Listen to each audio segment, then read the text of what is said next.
All right, welcome everyone. So we are thrilled to begin our symposium today, Aging in Arkansas, Current Challenges and Opportunities for Growth. I'm Dr. Ruth Ann Thomas. I'm an associate professor of psychology here at Hendrix with expertise in aging and cognition, and I'll be the MC for today's event. This symposium represents a true interdisciplinary partnership between the University of Arkansas for Medical Sciences, D.W. Reynolds Institute on Aging, and faculty members and staff at Hendrix College. So here at Hendrix, Dr. Jay Barth, the Graves Peace Professor of Politics and Director of the Odyssey Program, Dr. Pete Guess, Dr. Brad P. Baltz, and Reverend William B. Smith, Odyssey Associate Professor of Politics, Associate Provost of Engaged Learning, and the Director of International Programs, as well as myself and Sarah Donaghy, the Coordinator of Community Partnerships, have been working together with our partners at the University of Arkansas Medical School, including Dr. Rabin McAtee, the assistant professor and investigator of the University of Arkansas Medical School Arkansas Geriatric Education Collaborative. She is also our keynote speaker today, and Laura Spradley, who is the outreach coordinator. Working together, we have developed a survey of older Arkansans, and we've developed this symposium.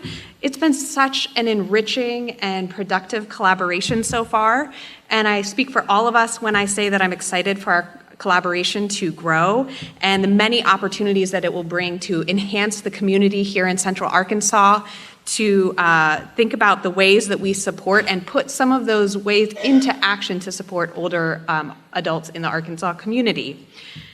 So today's event will begin with a research presentation by Dr. Ann Goldberg and Dr. Jennifer Pesca, and they'll be presenting on some really fascinating work exploring longevity in older adults. After their presentation, there will be time for questions, and Dr. Jay Barth and Roby Brock will present the results of the survey we developed and administered to over 600 older Arkansans. And we'll transition into that presentation around 1:45. Then there will be a panel discussion among experts on aging around 2:10, followed by a question and answer session. We'll have very brief breaks between now and 3 o'clock, just moments to kind of stand up, stretch out, but then we will have a refreshment break with coffee and cookies and students presenting on their research out in the gallery here. And then at 3:20, we'll have a keynote address by Dr. Robin McAtee on Alzheimer's and caregiving in Arkansas. So while we hope that you will stay for the entire symposium today. You are welcome to come and go, and we'll have those brief moments to stand and stretch before the refreshment break at 3 o'clock.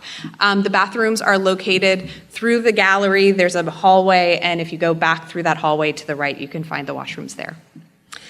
All right, welcome everybody. We're excited and grateful that you all are here, and I'd like to introduce our speakers for the first session, both of whom are exemplars of dedicated teachers and productive researchers who collaborate with colleagues across disciplines.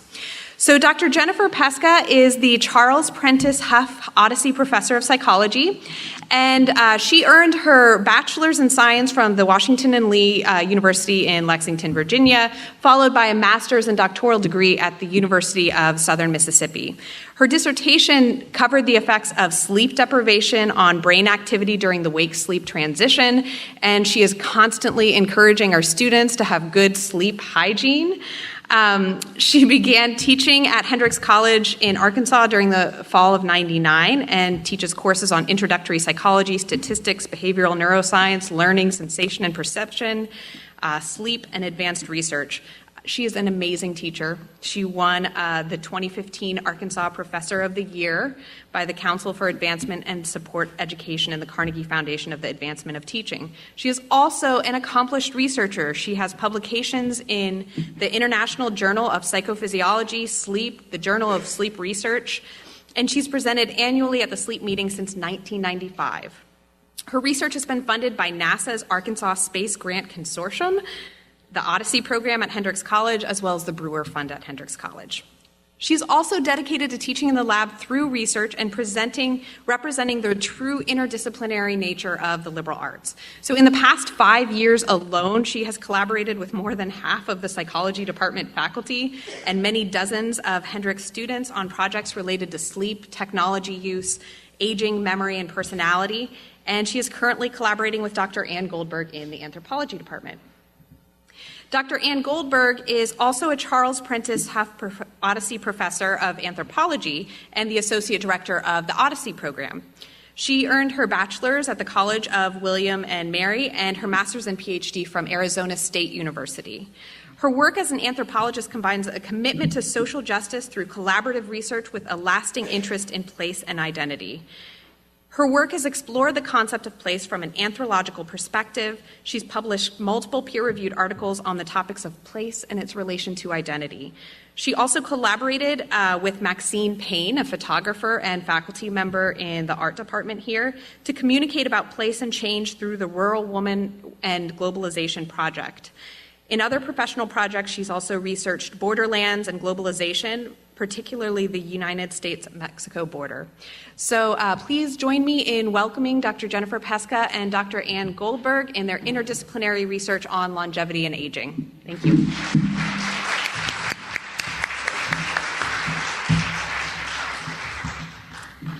Right. So I'm Jennifer Pesca, and this is Dr. Goldberg. And we're going to talk about blue zones. So I'll start out by saying our big question is, can we live longer? And I think a lot of people are interested in that as a question. So it looks like our bodies physiologically can actually last a pretty long time, so well into 90 years without much trouble. But our actual lifespan is not that long. So really a life expectancy more around 78 years. So somehow we're leaving 12 years or more out there on the table that we could be getting. And the idea would be to get those 12 years and those be healthy 12 years without disease like heart disease, cancer, diabetes. Hey, I think I'm going to get that mic.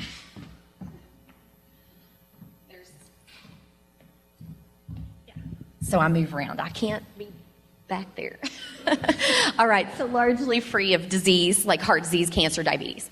So a lot of you might be thinking, and maybe you've been thinking about this in your life, and you're like, well, you have good genes that last a long time or you don't, and that's what's going to determine how long you live. But it turns out that that's not really so. In the late 90s, what's known as the Danish twin study was done. They used just shy of 3,000 twin pairs, and they really were looking to see what were the determinants of longevity. And it looks like only about 25% of the variance in how long we live is related to our genes. And that means that the other 75% is related to other things, like maybe lifestyle choices that we make. And so the question would be, what kinds of lifestyle choices are people who are getting those 12 years actually doing? So, and could we then model our lives after that? And so what the Dan Buettner, who is from the National Geographic and also with a team of scientists from National Institute of Aging did, is they went out into the world and they tried to find places where people were living longer than they are anywhere else. And they identified those places as blue zones. And since 2004, they've identified these 5 places. And so you can see there's a place in California called Loma Linda where the biggest concentration of Seventh-day Adventists, a Christian denomination that's known for observing their Sabbath on Saturday. Then Nicoya Peninsula in Costa Rica, Sardinia, Italy, Icaria, Greece, and Okinawa, Japan. And so what Buettner and his research team have done since 2004 is try to identify factors that these people are doing that maybe the rest of the world isn't doing, and that maybe those are the things that could help us to change our lives and maybe live longer and get some of those 12 years back. To give you an idea about the difference in longevity between, say, one of the blue zones and the country that they're in, I'll show you the difference in life expectancy between Loma Linda Seventh-day Adventists and the general population of the United States. So for men in the United States, the average life expectancy is 76 and women 80. But for Seventh-day Adventists, you can see that men are living to a life expectancy of 87, which is very different than 76, and women 89. So what did they find about the things that those folks in those blue zones are doing differently? And so since 2004, they've identified that they do seem to have something going on very special with their diet, and that most of the places of these blue zones are doing something that is very much what we have been calling lately a Mediterranean diet. So they have very much of a plant slant to their diet. Many of them are vegetarians, so they're eating either no meat or very little red meat. Most of the places, although not the Seventh-day Adventists, are consuming moderate daily alcohol, but they are avoiding overeating. In fact, in Okinawa, they have a sort of dietary direction that they use that's called Here Hachibu, and that is to not eat until you are full, to only eat until you are like 80% full. And so they're doing things with their diet that seem to be associated with longevity. What else are they doing? One thing they don't seem to do is regimented exercise, but instead they have active lives that engage their bodies physically, and that keeps them moving and keeps them active, but not in the way that we think about going to the gym, say. And so they're moving naturally, doing things like gardening and walking to places to maneuver themselves around instead of driving places, and doing physical activities that they actually enjoy. One of the folks that we talked to in Loma Linda is a big hiker, and so they have a lot of nature hikes actually as part of that. What else do they do? So they seem to have a different kind of outlook on life, a sort of mentality or attitude, especially about work, and we'll talk more about that, but that they take time to downshift. So in fact, those Seventh-day Adventists on Saturday, well, from Friday sunset to Saturday sunset, which is their Sabbath, they are recognizing something that they call a sanctuary in time. And that time's meant to be spent with family and loved ones and worshiping God, but not working and doing stressful things. So a time for your own mental health, right, to improve. And a sense of purpose that might be different than folks in the greater world. In Okinawa, they have an idea or concept called ikigai, which is your reason for getting up in the morning. And so one of the questions we'll ask is whether that necessarily has to be work, which it seems to be for many of us. They do seem to have very strong social ties, so family and friends are very important, and in the United States about 15 years ago, you might have found that the average number of close friends that we had was 3, and now we're down to only about 1.5, and so we may be losing our connections, our social connections, instead of gaining them. And many of the people in these blue zones also have a tie through a faith-based community. And so they're tied into another social support system that we may not always have. And the last thing that I'll tell you that the Blue Zone folks have already identified seeming to be important is that you're hanging out with people who are like you in these lifestyle choices. So if I'm hanging out with other vegetarians, if I'm going on hikes instead of, say, doing something that might not be as good for my longevity, then I'm more encouraged to keep up those lifestyle choices. And so hanging out with people who also make good lifestyle choices may improve my longevity. So at the time that I was learning about blue zones, I'm also a sleep researcher, and I've been a sleep researcher for much longer than 2004. And so I have been knowing that this is true, that short sleep duration is linked to 7 of the 15 leading causes of death in the United States. And so we know that not getting enough good quality sleep is related to shortened life, and I thought maybe there would be something cool going on in the sleep of the blue zones. And so I also knew that there was no way I could do that research by myself. And I would take a clue from the blue zones and get some social support. And so I have only ever collected data in a community, in a university setting. Even when I collected data from adults, they were always tied to the university in some way. And I needed someone who did field research and knew something about that. And also something about work and friendships. And that is where I got Dr. Goldberg. And so she's going to tell you what she already knew about those things. Yeah. You have to give me that clicker. All right. And I'll do her slide. I'm her social support. And I'm happy to be it. So the way that I felt like I could maybe help with this project came out of the work that was mentioned by Dr. Thomas in the introduction in the research project that I'd been involved in with Maxine Payne for several years. We were looking at rural women around the globe. And so I have these poorly placed stars. Because, on your computer screen, it doesn't let you do that well. I'm not that good at it. And we had looked at rural women in several different parts of the world and asked them about globalization and change. And the kinds of questions that we were asking were about their life. And we were mostly asking older women in rural places. So you can see on this map, we looked at the U.S.-Mexico border, we looked at Costa Rica, Tanzania, Vietnam, and we started work in rural Arkansas.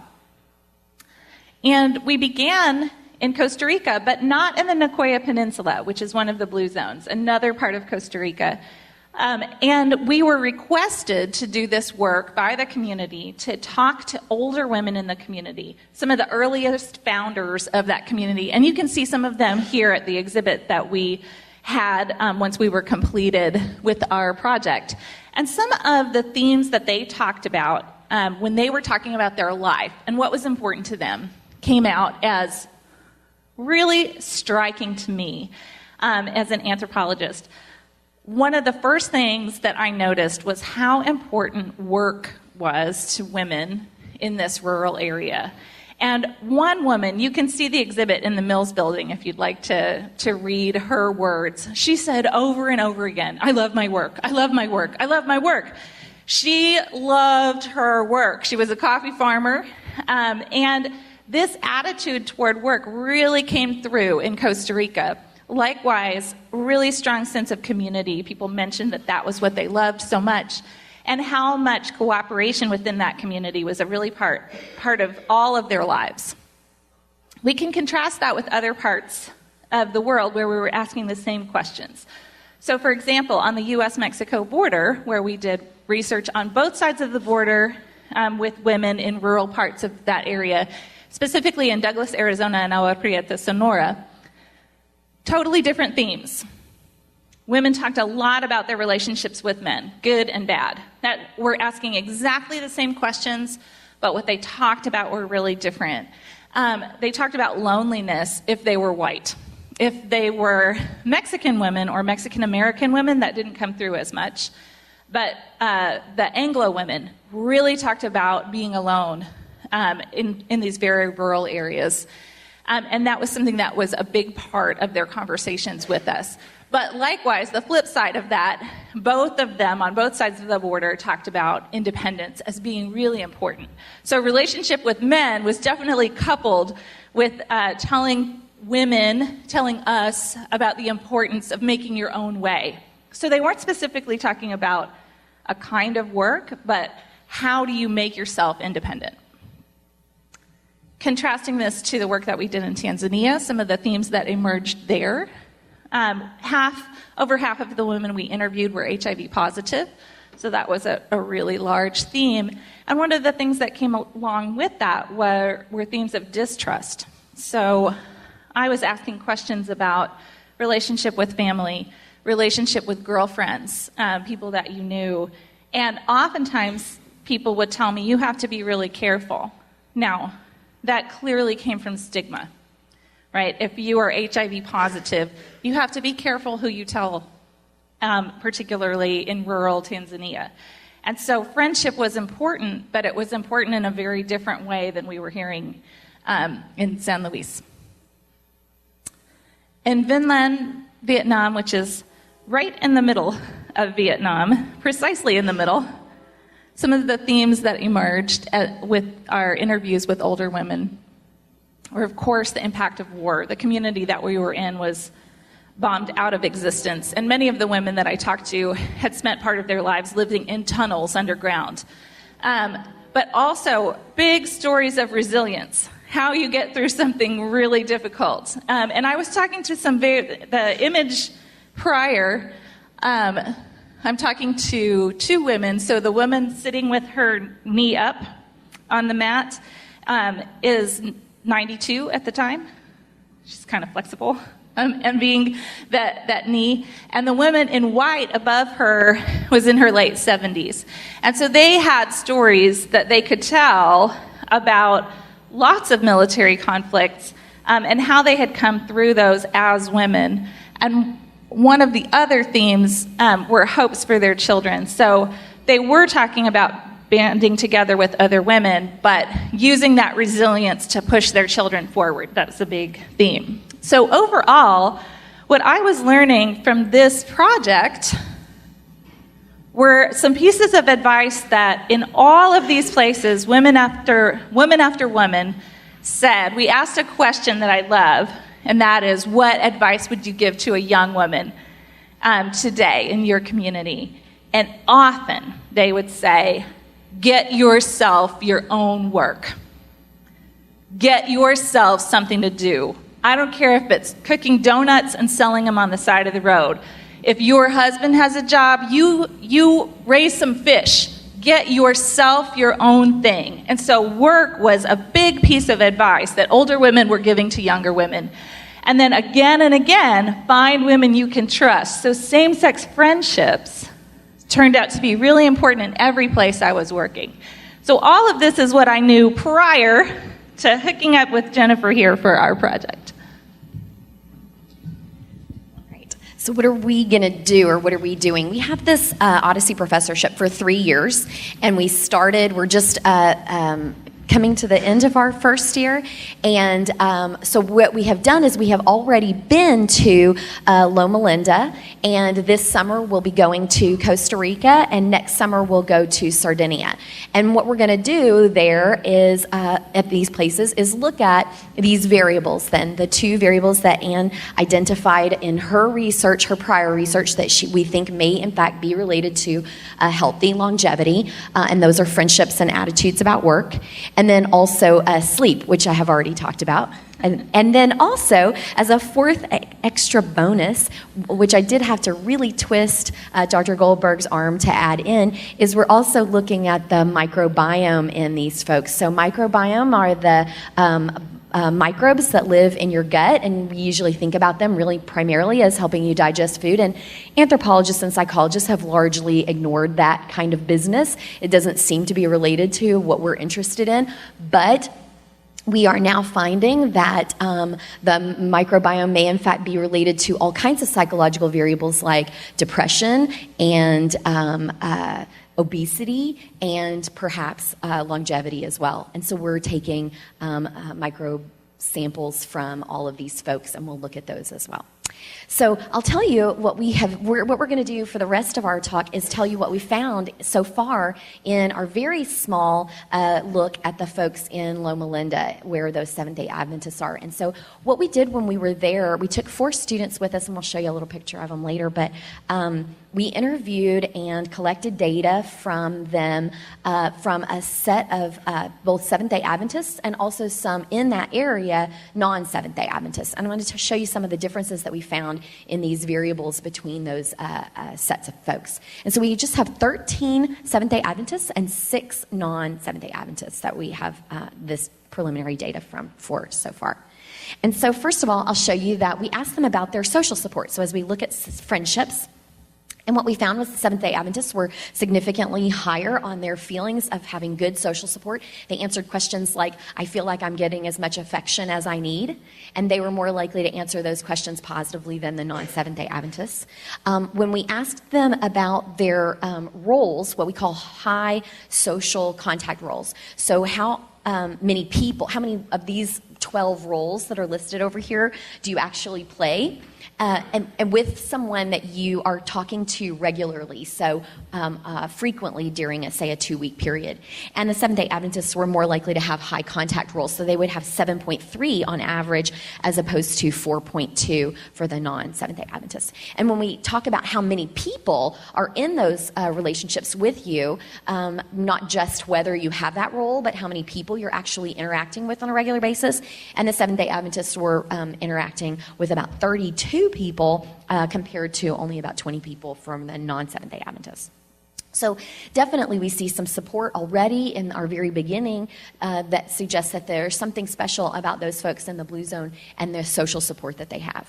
When we look at their work, we gave them 2 different questionnaires about their work. One that was about how much vigor they feel, dedication, and absorption they have in their work, and that's called work engagement. And so we asked them questions like, when I get up in the morning, I feel like going to work, I feel proud of the work I do, I get carried away when I am working. And we found that the Seventh-day Adventists were a little bit higher than the non-Seventh-day Adventists on work engagement, although that wasn't a significant difference in this case, still in the right direction, and a pretty small sample. So we hope that this will bear out. We looked at job satisfaction. So many of the people that we talked to were retired, but they answered the questions about employment that they have had in the past.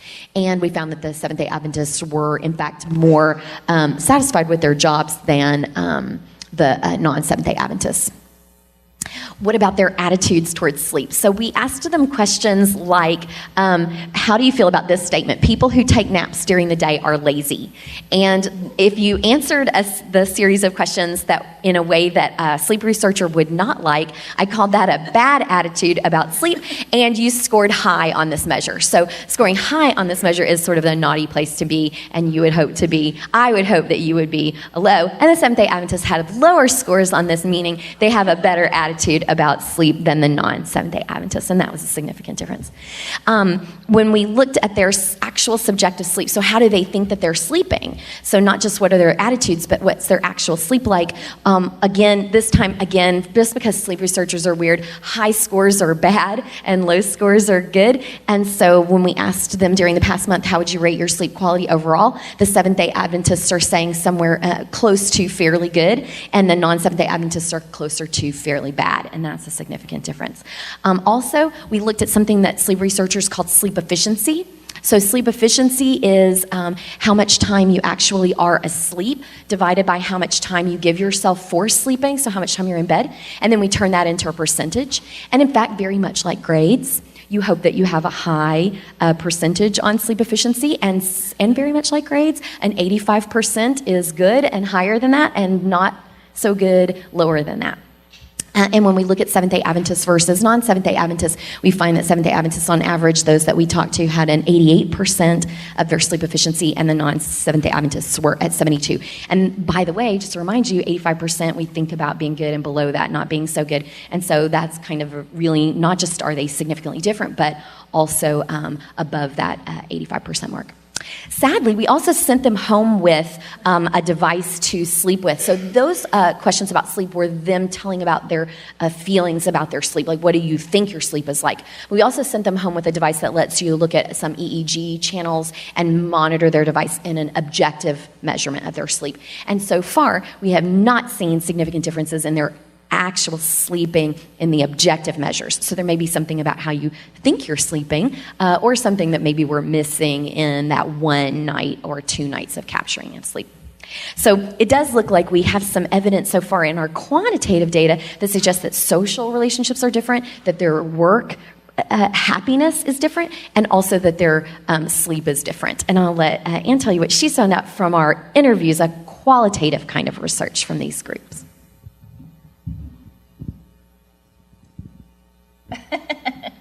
That's great. Let's see if I'll hold this the right way up so that I can move forward. So one thing I did want to mention as she was going through that is one of the hypotheses about blue zones is for Loma Linda, it's hypothesized that there would be sort of a contagious effect, that it's not just the Seventh-day Adventists, but that folks in that area would be picking up some of those habits, and we would see that sort of radiating out. And so what she's presenting is kind of showing maybe not, right? And so that's something that's very interesting for us. For the interviews, one thing that we didn't mention is that we're working with a group of advanced students right now who are helping us to transcribe the interviews. Haha, I see them. And they've been working on developing coding for those interviews, which will take a little bit longer. But I'm going to talk through some just impressionistic observations that we've made so far, and things that we could explore a little bit further. So one thing that we all noticed was how thoroughly connected the participants who were Seventh-day Adventists were within their community, and that often those connections were not only with family, they were really highly connected in lots of different ways. And so that's going to be something that we want to follow up on. We just didn't see that, and they didn't talk about that in the same way that the non-Seventh-day Adventists did talk about that. So we're going to follow up there. I mentioned that the Blue Zone doesn't seem to impact people so far who are not within that community, and so that's something we're also going to want to follow up on. But one of the things that's been the most intriguing, and I think I speak for our class of students who have been looking at this, is this idea of a sense of purpose, which corresponds, as Jennifer was talking about earlier, with that Japanese concept of ikigai. Why do you get up in the morning? Why do you do what you do? And one of the things that I've been noticing as I've been looking through the interviews that we have is that that really varies between men and women. And I want to give you some examples. And this is when this really comes in handy because I have to turn and read this. And so happily you can still hear me. This was back to back in an interview together, husband and wife. She says, "I'm very productive." Well, he thinks I'm a bit too productive. I volunteer in the Little White House. It aids the students at the university here. I enjoy the ladies who work and volunteer there. They're very nice ladies, and we have fun. And he says, "I am not productive. Will my health keep me from being productive? I've done nothing to be productive. Productive seems like work." They're both retired. Here's a single man we interviewed who had been retired, and he had been volunteering multiple days a week at a community center nearby. And he said, when I asked about being productive and activities, he said, "I don't have any activities. I went to the community center after I sat here for 3 years doing nothing, couch potato. I've been going there 6, 7 years now." Ooh, that's a bad typo. Double check. That's really big, too. It's like the size of my head. Okay.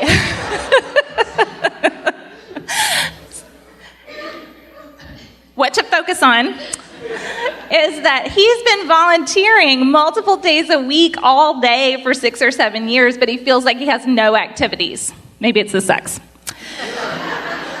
Here's a single woman that we spoke to who is not retired. Now, she is working full-time. She has major health problems as well, and she's working through that. She's really pushing herself. And at the end of the interview, I said, "Are there other things you'd like us to know about this area or some of the topics I've been asking about, friendship, work?" This is my wrap-up question, anything I forgot to ask. And she said, "Well, I don't know. I know I wish I was more involved in the community. I don't have time. I just don't have the time." And I said, "You're so personally involved in the community." "Well, yeah, that's true. Yeah, I get called all night, all times of night, day and night. It's okay. Most of the time it's all right." And I say, "But that's so interesting that that's what occurs to you. You know, how else could I be involved in the community?" And she said, "Yeah, I mean, I feel like I should be able to volunteer or do something, but I just don't have the energy or time." Let's contrast those. So the men, the retired men, are talking about how they feel like they're not productive. A working woman feels like she's not doing enough because she's not volunteering. Here's one last interview, and this is with another husband and wife. He says, when I say, "What kind of activities make you feel productive?" They're both retired. "All of those things are sort of retrospective scope, you know? Not so much today.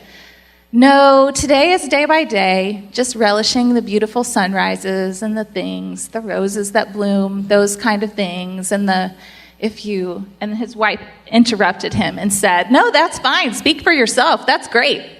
I tell him if he had been condemned to retire in a surgery room, it would be women don't really retire because we're living in our workshops. So no matter where we are, no matter what we're trying to do, we see things that need to be done. So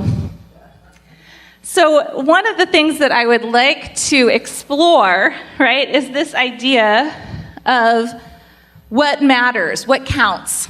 When we're talking about attitude toward work and we're talking about aging, what you're doing afterwards, if we're thinking about interventions for people to help them live longer, healthier lives, that being involved means different things by gender, right? And that seems to be really coming out in these interviews. And the other thing that I wanted to comment on as a pattern that we saw was the degree to which Seventh-day Adventists, both men and women, talked about work almost as a kind of destiny and very much part of their identity. This woman, she's holding a photograph that I really loved, and she said, "My mother gave my sister and I each a picture. I think she gave it to us. I really don't remember where they came from. But I had a picture of a nurse that hung in my room, and my sister had a picture of a nurse that was by her bed. Yeah, and her nurse was holding a baby. My nurse in the background was a picture of an operating room. I became an operating room nurse, and my sister was an OB nurse. And then she, my mother, asked us why we didn't become a teacher like she was." Lots of people talked, when I said, "Why did you choose that career?" They said, "I always knew." And a lot of the careers that we were talking to with Seventh-day Adventists had to do with some kind of service, helping people. Nursing was very common in the career. And so thinking through that sense of work as destiny and how that might tie into later in life sense of purpose will be something that we really want to explore. So to wrap up a little bit, one of the things that we need to follow up on is that as I look at that as an anthropologist, I say, man, that is some U.S. culture going on right there, right? That work is identity, that we are how we work. And so I will be interested to see as we go to Costa Rica, as we go to Sardinia, how that attitude toward work may shift in different cultural contexts and how we might tease that apart for our big overarching blue zone questions. And I think one of the things that we're excited about is when Jennifer shows all of her quantitative data that's starting to emerge from the questionnaires, and I'll say we collected 4 types of data. We had them fill out multiple questionnaires. After they had conducted an interview with me, an in-depth interview, we collected sleep data as well from a device that they slept with for 2 nights, and we also collected that microbiome data. So one of the things that we're most excited about is seeing how these things interact. Is what they're saying during the interview corresponding to what we're seeing in the questionnaire, and is what they're saying in the questionnaire corresponding to what we're seeing collected from devices, right, and from that microbiome data. So hopefully we'll have something interesting to say about that. So, preliminary conclusions, get networked. Every time we left a good interview, Jennifer and I were like, we should do more. We need more friends. We need to join a book club, right? The folks who seem to be living happy, healthy lives were extremely networked, extremely active, and in multiple ways, right? And so not just through the church, but through many different pathways.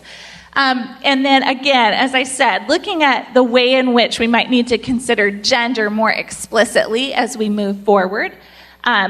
For interventions, what we've been doing now is interviewing people in Arkansas, in central Arkansas, as a control and comparison. So we've started that this semester. We've conducted 12 interviews and collected data from 12 individuals so far. So hopefully next time we chat with you, we'll have more to say about the comparison between Arkansas and Loma Linda, for example.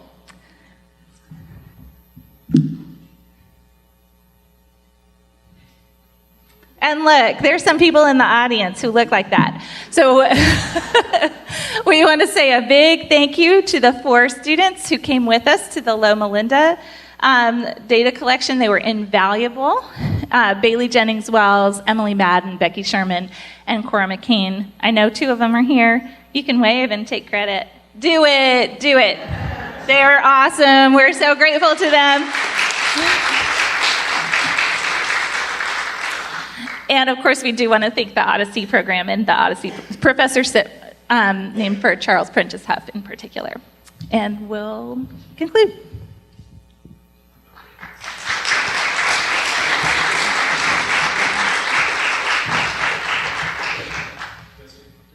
Yeah. Okay. Should I turn this one off? Yes. We have a few minutes for questions.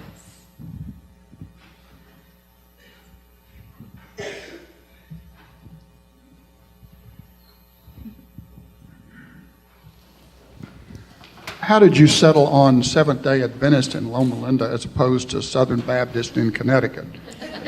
So the Seventh-day Adventists, the Loma Linda community has already been identified by Dan Buettner as one of those blue zones. And so they do seem to have something special going on. And the Loma Linda community itself, that's what they had identified. And why they think Loma Linda is making it extra long is that it does have a really high concentration of Seventh-day Adventists in that area. So the church that's on the university, they've got a university there that is a Seventh-day Adventist university, and that the church that's associated with that university has 7,000 people in it. So it's a really small community with a big population of Seventh-day Adventism. So they think it's something about that religion which does advocate some healthy behaviors that are making them last a long time. And there's a big medical center there as well. That is with the Seventh-day Adventist. With the religious ideals. With the older populations, do you establish like how long they've been there, or if they've like moved there recently? So for all of these folks to be in our study, they had to live in the area for the last 20 years or greater part of that 20 years.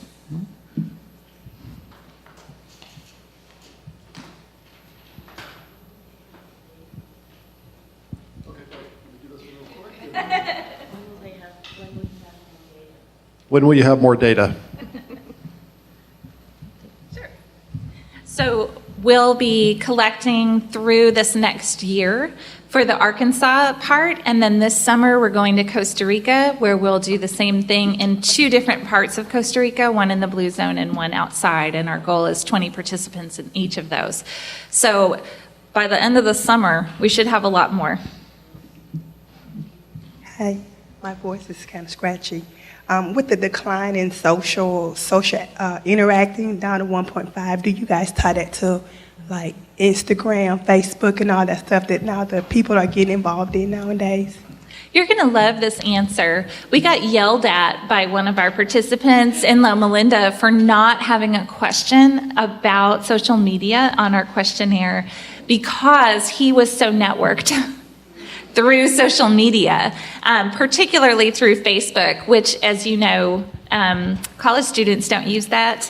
And so that is the social media for old people, and I include myself there. And I think that we should be looking at social media, but it might have unpredictable outcomes. So, yeah.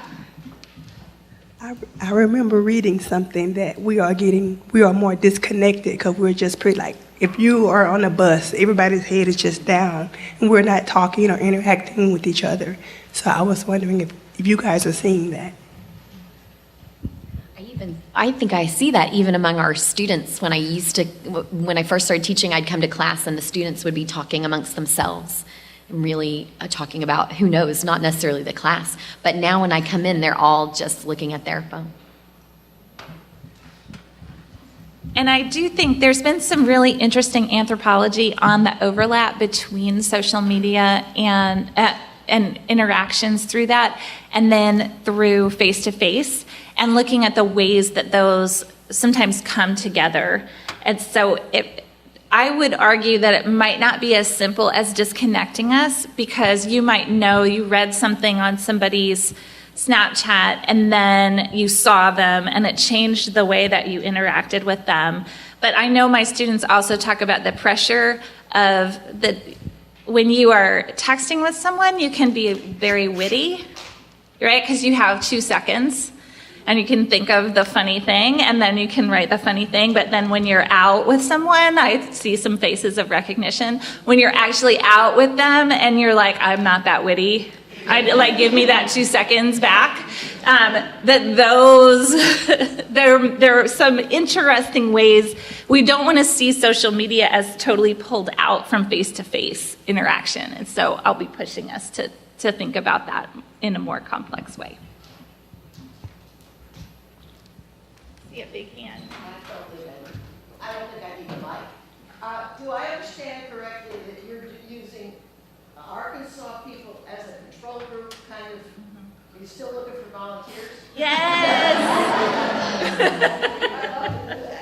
Good. please, please contact us. Yes, we'll be here. We'll get your name because we are still looking for participants. In your blue zones, are you exclusively interviewing older people? Or are you also doing middle-aged, young adults? How are you looking at the entire life cycle? Or not life cycle, but you know what I mean.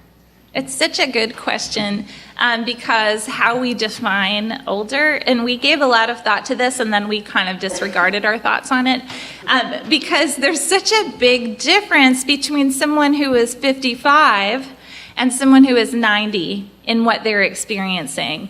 And oftentimes we're lumping people, I think I'm stealing someone's thunder.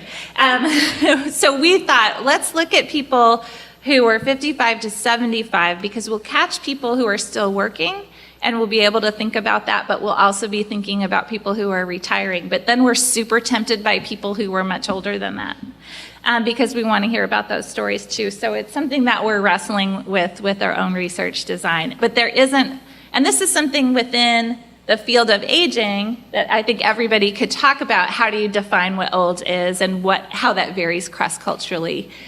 We know it varies cross-culturally, so thinking through that is a great question. I'm sorry, I saw your hand that I feel I've been nodded at. All right, well, there will be time to talk with the presenters during the refreshment break at 3 o'clock. Next up, we have the presentation of the survey findings about older Arkansans. So we've just learned a little bit about older adults in other locations. And now Roby Brock and Dr. Jay Barth will be presenting the results of our survey. So Roby Brock is a graduate of Hendrix College and the CEO of Natural State Media, a parent company for Talk Business and Politics and the Northwest Arkansas Business Journal. Brock is the host and executive producer of Talk Business and Politics, a 19-year-old multimedia news organization that reports on business and politics in Arkansas. Brock also moderates radio programs on NPR affiliates statewide and a daily digital newscast at talkbusiness.net. And in partnership with Hendrix College, Talk Business and Politics conducts statewide polling on political and business issues throughout the year, including the survey that we will be presenting today. Dr. Jay Barth is the Emmy and Ima Graves Peace Professor and the Director of the Odyssey Program here at Hendrix College. He served on the faculty here since 1994. He earned a bachelor's degree from Hendrix as well and a master's and doctorate degree from the University of North Carolina at Chapel Hill. He's also the chair of the State Board of Education and brings to the board a distinctive record of research and advocacy across a wide range of education issues at the state and federal levels. And his teaching and research focuses on politics and education. He's served on the task force on best practices in after-school and summer programs and also was named Arkansas Professor of the Year by the Carnegie Foundation of the Advancement of Teaching, and has previously served on the staff of the late U.S. Senator Paul Wellstone, a Democrat from Minnesota. So from that perspective, Roby Brock and Dr. Jay Barth will be presenting on the survey results that we designed. You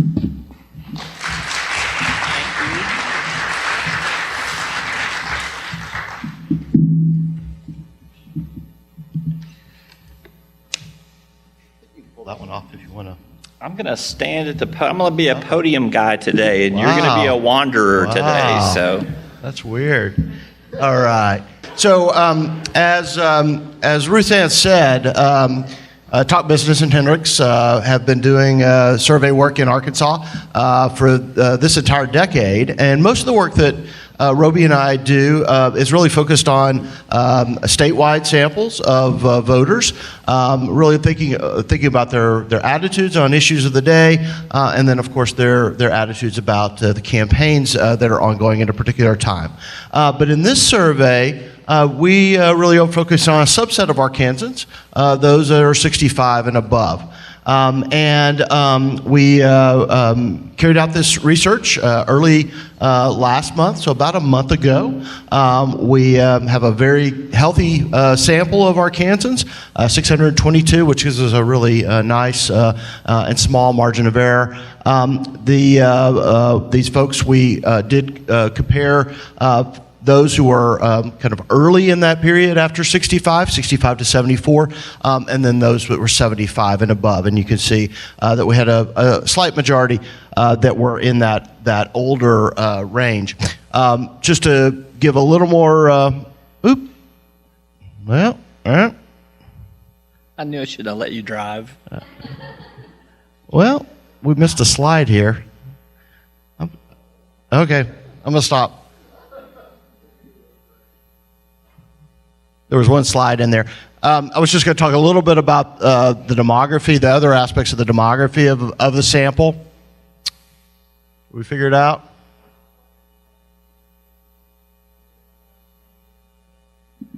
Well, there was a second, I seem to have clipped over a second slide in the page 2. Yeah, perfect. Yeah, next one. Okay, great. That's what I was looking for. Awesome, thank you. The other aspects of the demographics were always pretty straightforward about our demographics.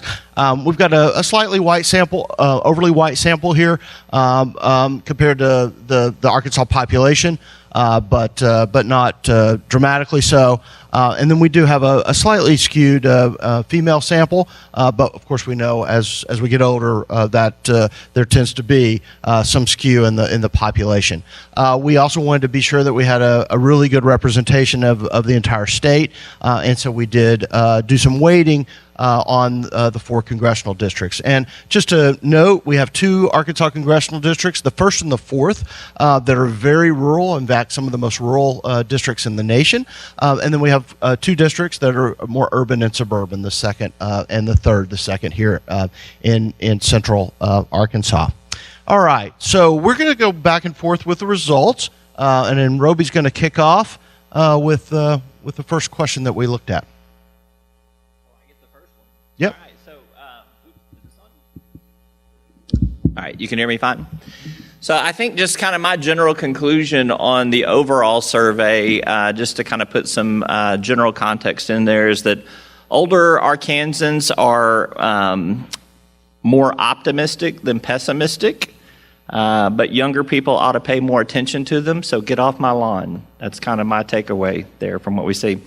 There's 3 things that I think you'll see as repetitive in all of this. Number 1, we saw some subtle differences as people get older. So that 64 to 65 range, you'll see some results. Then you'll see some subtle differences in almost all of the survey questions as you get 75 and older. So when we go through those, you'll see that. There are, as Jay mentioned, the 1st and 4th congressional districts are much more rural and agricultural based. And you will see some big differences geographically as a result of the things here. And I think there's even some interesting differences between the 2nd and the 3rd district, which is the capital city and the most urban part of the state versus what is a developing urban suburban part of northwest Arkansas. And you will definitely see some differences along racial lines, particularly between African Americans and Caucasians. There's some really distinctive stuff in here. There are some observations among Latino and Asian Americans, but we really didn't have a huge sampling in there. And so I don't want to focus too much on those, but I think that the African American sample was healthy, and so was the white or the Caucasian one. So quality of life, all things considered, do you think that the quality of life for older persons is better in Arkansas than other states, worse than in other states, or about the same? The overwhelming popular answer there was that it's about the same in Arkansas as it is. Almost a majority believe that, 45.5%. 26.5% say it's better in Arkansas, to the less optimistic 15% who say it's worse in Arkansas. What we saw in those age ranges between 65 and 74 and then 75 plus is you saw a worsening of that condition as you got older. in there. Also is a big difference between whites and minorities in here. White people, by about a 2-to-1 margin almost, believed that the quality of life was better versus worse in Arkansas. What we saw among African Americans, anywhere from 21 to 24% upside down on that number. So definitely a reversal on that. And then we also saw among the 3 congressional districts, the 1st, the 4th, and the 3rd, we saw some pretty consistent numbers in there. But in the 2nd congressional district, there was more pessimism in here. I think part of that's because of the African American sample is probably larger from the 2nd congressional district, where there's a larger African American population. And then you also have the constant headlines in central Arkansas of crime and school problems and some other pessimistic things that probably feed into that quality of life question right there. Let's go to the next slide. Do you feel the level of influence that older Arkansans have on public policy issues and decisions by lawmakers is too great, too small, or about right? Not very many think it's too great. Most of them think it's too small. And about 35.5% say it's about right. There's some that don't know there. This kind of gets back to my general observation at the very beginning of older Arkansans feel like younger Arkansans ought to listen to them and pay more attention to them right here. Again, we see some really some interesting results here. This one was probably the most consistent, though, across all of those different demographics that we're looking for in terms of the results that we saw. So we see a little bit of a mixed message of it's about right to it's too small, it's not enough. We saw in the, as you get older, when you hit that 75 plus, those people that we surveyed in that question there felt that it was more about right than it was too small. So in that 64 to 75, they felt like they weren't being listened to as much as when they get older, which was kind of interesting. And then we saw just a lot of consistency among men and women, so there wasn't really a gender gap on this question. There wasn't really an African American versus whites gap on this question. It was all in about the same zones right there, and it was also very consistent across all the congressional districts, just a few percentage points differences on all of those. So that one to me was interesting because of its consistency, and it was about the only question that I did deep analysis on that I'll present that I found that kind of consistency. So third question, how regularly do you interact with friends and family members who are members of younger generations? This gets to some of y'all's research there. 54% interact with younger persons multiple times per week. 22.5% interact with younger persons about once a week. 17.5% occasionally interact with younger persons, and 6% said that they rarely interact with younger persons. So just kind of looking across some of the trend lines in those demographics too, you find that as you get older, there is a decline in the number of interactions with younger people, which is not terribly surprising, but that the polling definitely reinforces that. Men and women were pretty similar on this one. The gender comps were pretty close on this one here. What was really interesting to me, Jay, and I certainly welcome your input on this too, in the 2nd congressional district, it was a much different response than what we saw in the 1st, the 3rd, and the 4th district here. I'm going to try to piece my notes together here. I've got 61% in the 2nd congressional district say that they interact with younger people multiple times per week. That number was anywhere from 49 to 53% in all the other congressional districts. So probably part of that is you get into a more rural part of the state, it's more difficult to see people on a regular basis, whereas in the urban area of the state, you'll find more opportunities to interact. I just think personally, my in-laws live in our neighborhood now, so we see them much more often than we did when they lived in another part of town versus Monticello. So I think you see some of that too. But even in the 3rd congressional district, it was more consistent with the overall results, and that is still a fairly metropolitan area, so I'm surprised that there wasn't more of what we see in the 2nd district up in the 3rd district as on there too. So, and one of the student presentations you'll see at break is actually going to relate to this question. I think you'll find it interesting. The next, we have a series of questions related to public policies. And we start with the what's often called the third rail of American politics, which is Social Security, and the desire one where there's a lot of desire to protect it. And so what we ask here is what folks' expectations or realities are when it comes to reliance upon Social Security as a source of income during retirement.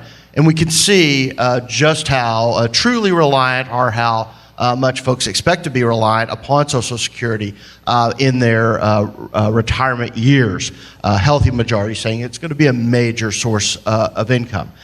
We do see the one thing that I think we see as a little bit of a differentiation here, a couple of things. First off, folks in the 2nd District, folks in urban Arkansas, a little less reliant upon Social Security. That number that says a major source of income drops in the most urban parts of the state. The other thing that we see is a difference between 65 to 74-year-olds and 75 and above. 75 and above, major source of income starts to come down. Those who are new to retirement or maybe still working but anticipatory, that retirement is anticipatory, expect it's going to be much more important than those who are older see it as it really is. And so that's an interesting comparison, I think, between those two groups. But no matter the population, it's a big deal, and we really see how reliant folks are upon it and how untouchable that issue of Social Security really is. We then ask a question about Medicare, and of course a variety of proposals out there to reform Medicare in some way. And this really relates to whether the system should be changed in which there is a voucher provided to allow individuals to choose from private health plans versus the current system that is in existence. Here, consistent across the board protection of Medicare in its current form. There is almost no willingness to consider shifting towards a voucher-based system. That is a non-starter, I think it's fair to say, in Arkansas. What's super interesting here is that those groups that are most supportive of the current system and most resistant to change are actually some of the most politically conservative groups in Arkansas.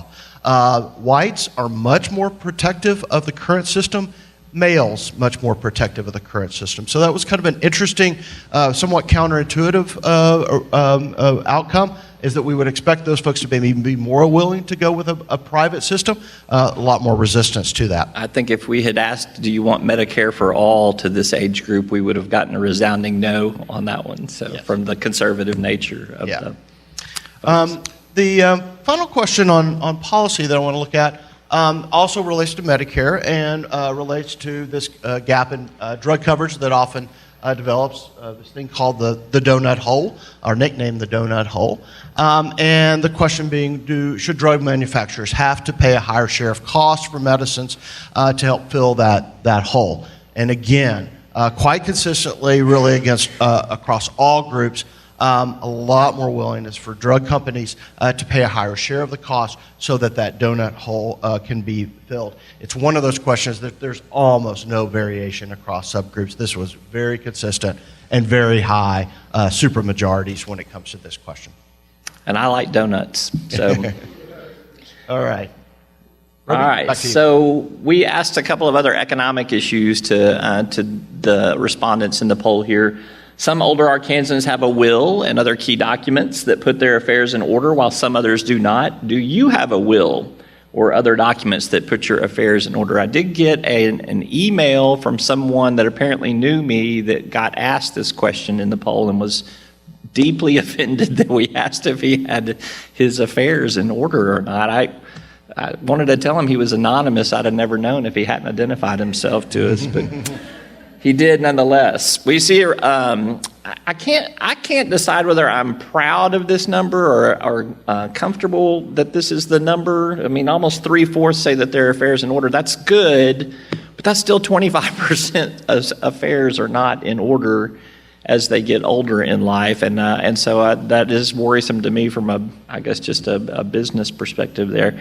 Some interesting, again, trend lines when you look at the demographic information on here. If you're in the 65 to 74 range, Depending on the congressional district, it was somewhere between somewhere around 70% had their affairs in order. As you get older, that 75 plus, the number was significantly higher. It's about 77% on average. So that number kind of meets in the middle there. But definitely people, as they get older, they put their affairs more in order. There was a huge discrepancy here between African Americans and whites on this issue. Caucasians that we surveyed on this were at 77% of having their affairs in order. Among African Americans, it was only 58%. It's a huge, almost 20-point difference in there, which suggests to me that there's a lot of opportunity for outreach to the African American community to get affairs in order in that way. And then on the gender issue, male and female, it was almost equal. 74% men, 75% women answered in the affirmative on this question here, which I thought was kind of interesting. Let's go to the next question. Some older Arkansans are confident that they have the resources to provide for their care until their deaths, while others worry that their resources may not be sufficient. Are you confident that you have the necessary resources for sufficient care, or are you worried that you do not? This one was a dramatic mixed answers right here. 49% are confident that they have enough resources for their care as they get older. 41.5% worried that they don't. And again, across the demographics here, there was a lot of widespread kind of differentiation here. Among those that were 65 to 74, that number was about 44 to 46%, felt like they had their affairs in order. 75 plus, it was 53% said that they had their affairs in order. So it was a big jump as you moved up in the numbers there. Again, another huge gap between on race or ethnicity. African Americans, it was 33% were confident that they had their affairs in order. 57% said that they did not. Among whites or Caucasians, it was 50% said they were comfortable that they had their affairs or had the resources to provide for their care, where it was 40% said that they did not. We also saw a little bit of a gender gap on this question. I know that this will surprise you that men, macho men, I think they got their affairs in order by about a 54 to 40% margin there. Women, that number was still positive. It was 45 to 43, but it was probably much more closer to what we see in the overall results. And then there were some interesting congressional district variations here too. In the second congressional district, the number that were confident that they had resources was 56% to 32% lacking in confidence. In all of the other congressional districts, they were in the 40s. 49, 41, 47, 45, and even the first congressional district was upside down, 44 to 49. So the second district really stood out like a sore thumb there. I honestly don't know how to explain that difference to you without talking to those people and asking some sort of follow-up questions. I don't know why you would feel more confident that you have more resources. It could be that there's more resources in your area.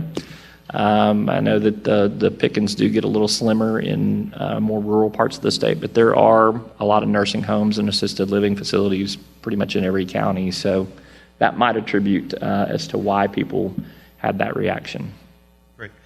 So next up, we have a series of questions that replicate some work that Dr. Thomas has done some projects with from the mid-'70s. Lawton et al. Asked these quite simple yes-no questions. The first 4 of them are yes-no questions. Things keep getting worse as I get older. I have as much pep as I did last year. As you get older, you are less useful. I'm as happy now as when I was younger. And then a final question that is better, worse, or the same question. As I get older, things are better, worse, or the same as I thought they would be. And what this allows is the creation of an index that runs from 0, depending on the coding, up to 5. So 0 would be those who overall, when you add those 5 questions results together, they lead to kind of the most negative responses. 5, the most positive responses. And here we can see how those are spread out. And as we can see in our sample, as in the original Lawton sample, it's a something of a bell curve. The skew is in a slightly more negative way.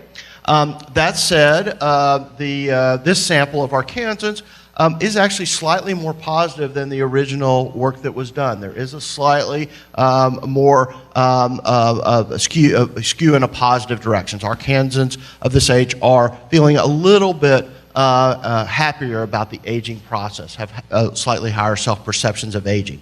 This is important because, as Lawton et al. Found, there's about a 7.6 year gap in life expectancy between those who are most negative and those who are most positive. This is a big deal. And so as we go up, that number, that really does lead to much more positive outcomes, to tie back to the previous presentation. And then our final question asks about, leads to our keynote today, and this is the issue of dementia in Arkansas, and whether folks feel concerned, how concerned they feel about you or a loved one developing dementia. And here we do see a majority who are somewhat concerned, about a little over a third who are extremely concerned, and then a much smaller percentage who are not concerned at all. Here we do see some differentiations across the state. And in particular, those folks who are living in rural areas seem to be have higher rates of extreme concern here. I think there is this real concern that they will not have the resources to deal with these issues of dementia. Most striking, African Americans, a majority feel extremely concerned. Really high rates of concern about dementia among Arkansans who are African American. And women are slightly more likely to feel extremely concerned. And so I think we could do some interesting analysis there in terms of kind of caretaker expectations related to women. I do think that the African American numbers particularly striking. And again, I think I don't know the exact analysis there. You may have some ideas, but I think it leads to the need for more research in this area to really understand how dementia operates and how folks think about dementia in this state. Okay, so those are the results. And how are we doing on time? Do we need to move straight to the panel? All right, so I'm going to turn it back over to Dr. Thomas. We're going to get some panelists up here to talk about the results.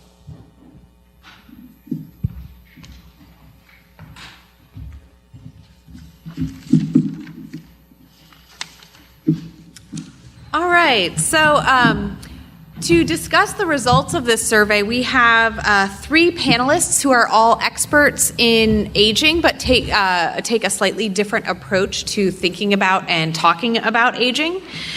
So first of all, I will introduce Craig Wilson. So Craig Wilson is a graduate of Lyon College in Batesville, Arkansas, and is an attorney licensed to practice in Arkansas after earning a doctorate in Georgia State University College of Law and a master's in public administration. He's currently the director of health policy at the Arkansas Center for Health Improvement, which is a nonpartisan, independent health policy organization that serves as a catalyst to improve the health of Arkansans. He leads the policy team, which focuses on health promotion and disease prevention, care delivery, and payment models designed to enhance quality, reliability, and outcomes, and improved access to quality health care through the elimination of financial, geographic, cultural, and language barriers. All right. Our next panelist is Mark White. Mark White is the Deputy Director of the Division of Aging, Adult, and Behavioral Health Services of the Arkansas Department of Human Services. He's an attorney who has spent a bulk of his career working in and around state government, having held positions with DHS, the Department of Education, the Workers' Compensation Commission, and the Governor's Office. He now oversees DHS programs serving older Arkansans and individuals with physical disabilities. Our third panelist is Herb Sanderson, who is the state director of the AARP in Arkansas. He holds a BA in political science from Arkansas State University and a Master of Public Administration from the University of Arkansas at Fayetteville. He also holds a certificate in long-term care for the elderly from the University of Southern California. Throughout his career, he has worked in a variety of different organizations relevant to aging, including he was the executive director of the East Arkansas Area Agency on Aging. In 1984, Governor Bill Clinton appointed Mr. Sanderson head of the Arkansas Division of Aging and Adult Services, and he held this position under Governors Jim Guy Tucker, Mike Huckabee, and Mike Beebe until 2008 when he joined the AARP. All right, and we will now begin the panel discussion of the survey results. You want me to get started? Or do you? Sure. Okay.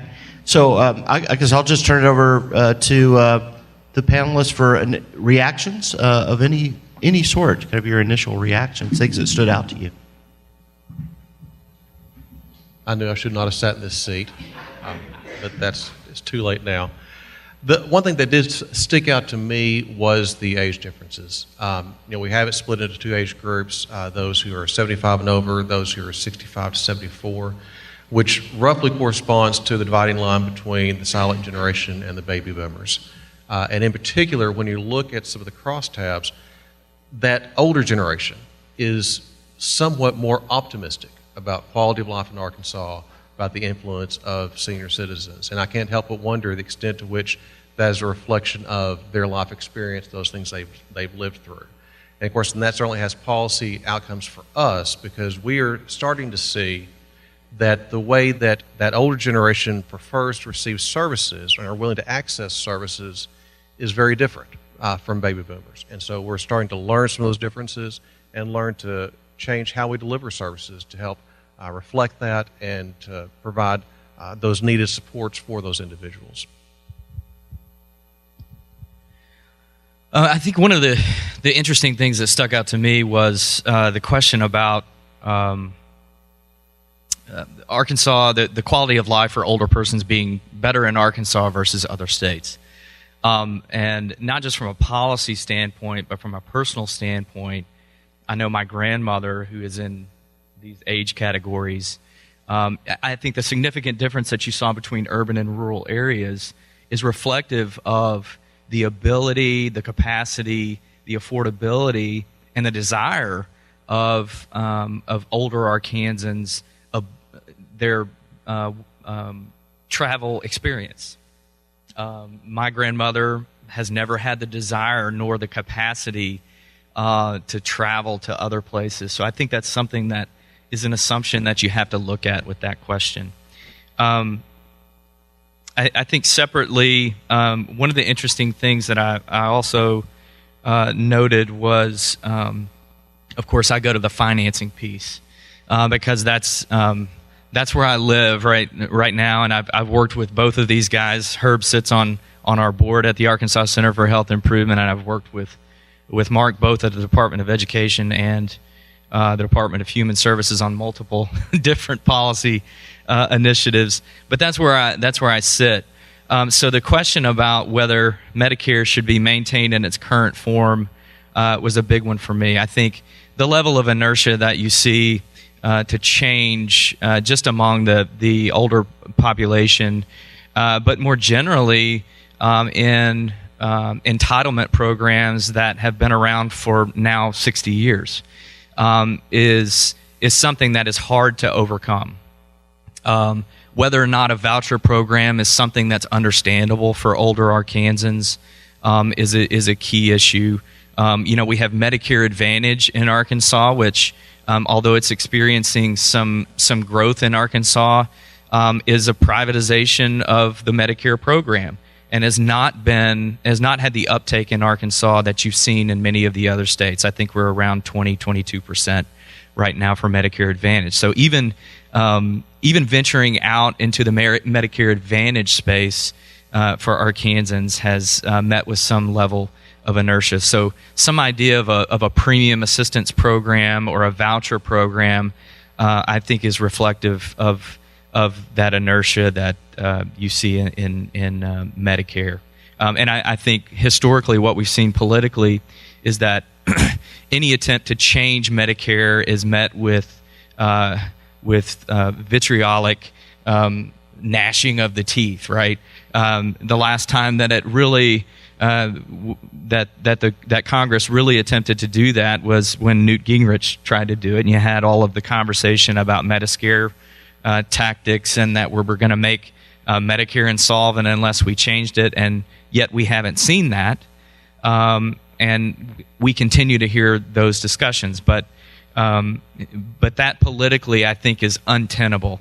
But there are some things that we're going to have to do from a financial standpoint to bring costs under control, both from a financing standpoint as well as looking at some of the utilization that we see in the system. So I think that inertia is definitely seen in Arkansas, but I don't think it's unique to Arkansas. Yes, well, let me just pick up on the Social Security and Medicare aspect of it. First of all, I think looking at the data, there probably is a difference between those that see Social Security as a major source of income as the older you get, because typically the older you get, the lower your income becomes. Social Security is actually indexed for inflation now. It didn't used to be. When I graduated from high school, about 30% of all older people lived in poverty, and now the poverty rate among elderly is about the same as the non-elderly. But there still are huge discrepancies within the aged population. For people sitting in this room, especially on the younger side of the age spectrum, most of these people in this survey here probably had a defined pension plan, which I think you also should take into consideration, meaning that they worked for a company, and when they retired, they were going to get a certain amount that they would get for the rest of their life. Some were indexed for inflation, some aren't. But the trend now is clearly not to have defined pension plans, that you get a certain amount to put in a 401k or something, and you're more or less on your own in terms of how you invest that. And I think of companies like Enron, if you remember the Enron company that went bankrupt, and most of those people had taken their 401k money and invested it in Enron, the company they worked for that became bankrupt. So I think that's something we really should consider, and one reason why people are so adamant about protecting Social Security is we have changed in this country in terms of how we prepare for retirement. In terms of Medicare, the voucher proposals are not very popular because they mean a reduction in health care benefits for people. And as you age, you become more appreciative of the health care that Medicare provides. And as a younger person, you should be appreciative of it for your parents and grandparents, because that money that they're getting, that they're not going bankrupt having to pay for health care, is probably eventually going to trickle down to you one day, because one of the things I've learned in working in aging is hearses do not come with luggage racks. So that money's going somewhere.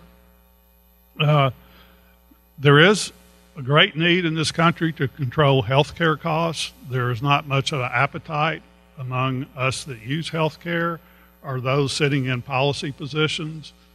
Somebody described it as a car careening down the highway out of control with nobody in the driver's seat, but nobody in the back seat wants to jump up and grab the steering wheel either. And I think we're going to have to do something about that, because Medicare faces a financial shortfall much sooner than Social Security does. And if I can get a plug in here, and I'll leave these out on the table. Right now, ARP has just launched an initiative on prescription drugs, because there is a huge amount of money going into prescription drugs, a lot of it into the profits of big pharma. If you not follow this, you may not know that, maybe there's a drug coming up that's going to turn, the patent is expiring and it's going to be generic. Big pharma companies will actually pay other companies not to make that drug. My doctor told me about a drug I was taking, and the patent was about to expire, had expired, and they added baking soda to it and extended their patent on it. So there are several things that can be done to bring down the cost of prescription drugs, and I would urge you to take a look at this. One of them is reimportation, and there's a lot of scare tactics you're going to hear about this as we talk about reimportation. The drug I take for my blood pressure, lovastatin, was recently recalled because it's made in China. This drugs are like cars now. They're all not made, all the parts are not made in one place. Most of the components of drugs are made in China and India. So in that sense, they're already being re-imported into this country. I had lunch today with a guy, one pill he's taking to fight a life-threatening illness, $14,000. That's just insane to me, and this country needs to do something about that. On the affairs in order, I'm a little skeptical of the data, to be honest with you, and I don't know how will was defined, but is it a living will that people now have to maybe sign or offered to sign when they go to the doctor or a hospital? But I'm really shocked that many people think they are prepared for retirement. I've talked enough right now. One thing that stood out to me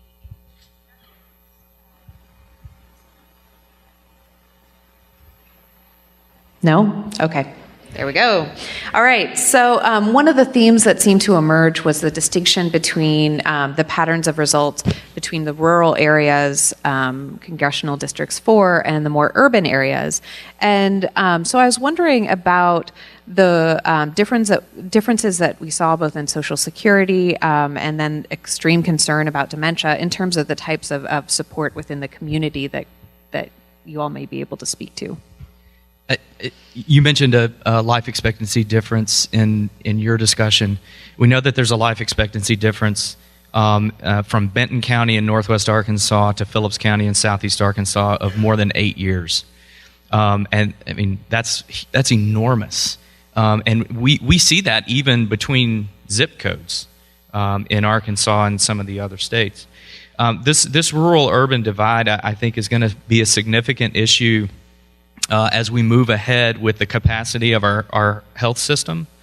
And I think that some of the reaction that you're seeing in rural Arkansas is both driven by the rural nature of the setting, but also particularly in southeast Arkansas of the racial makeup of the area. Some of these statistics on dementia, whether or not folks will have the resources available later on in life where you see the rural-urban divide, I think some of that is driven by the racial makeup of the region. And one, I'll say, we don't have a system that supports sufficiently diversity in our health workforce for people to be able to access services. So I think some of the reaction that you're seeing there is in part due to that. There are not the resources available for people who look like me as someone in that area to be able to access. I would say separately on some of the issues around having my business in order at the end of life. You have similar issues with access to justice, and I'll give Amy Johnson a plug here in access to justice. You don't have a workforce in some of those areas to be able to assist folks with getting their life business in order before it's too late, both from a financial standpoint and from a health standpoint. And I'll mention, we've seen over several years a growing senior population throughout the state. All parts of the state are seeing greater and greater numbers of older Arkansans.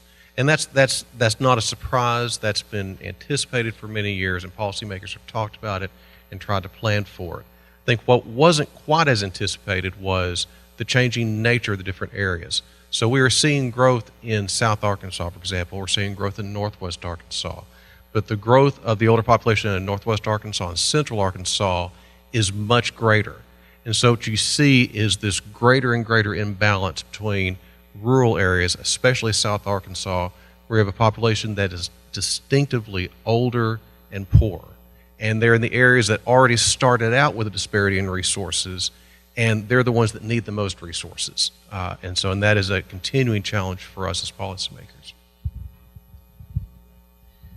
Herb, I'm skeptical a little bit too of that answer, but I do think that sometimes people answer polls what they think they should be telling you from time to time. So that might be one of those questions where I'm not going to admit that I don't have my affairs in order, but I'm pretty sure I have my affairs in order, and it could be whatever they describe. I know from some of our other polling, political polling, this rural-urban divide is huge in terms of where people's politics are, and the first and the fourth do mirror each other a whole lot because of what you just described, Mark, with the agricultural nature of the area, the lack of resources, the poverty, the racial disparities that you and Craig mentioned there. In the second district and in the third district, which is Northwest Arkansas and Central Arkansas, just the Central Arkansas has done okay. It's grown in the donut around Little Rock has been where most of the population growth is, whereas Benton and Washington County are seeing all of the population growth in the third district, and it's a different type of growth. It's people moving from some of the less prosperous parts of the state are moving into Northwest Arkansas, and then there's people coming from outside of the state of Arkansas into that region of the state. There are 32 people a day net moving into Benton and Washington counties.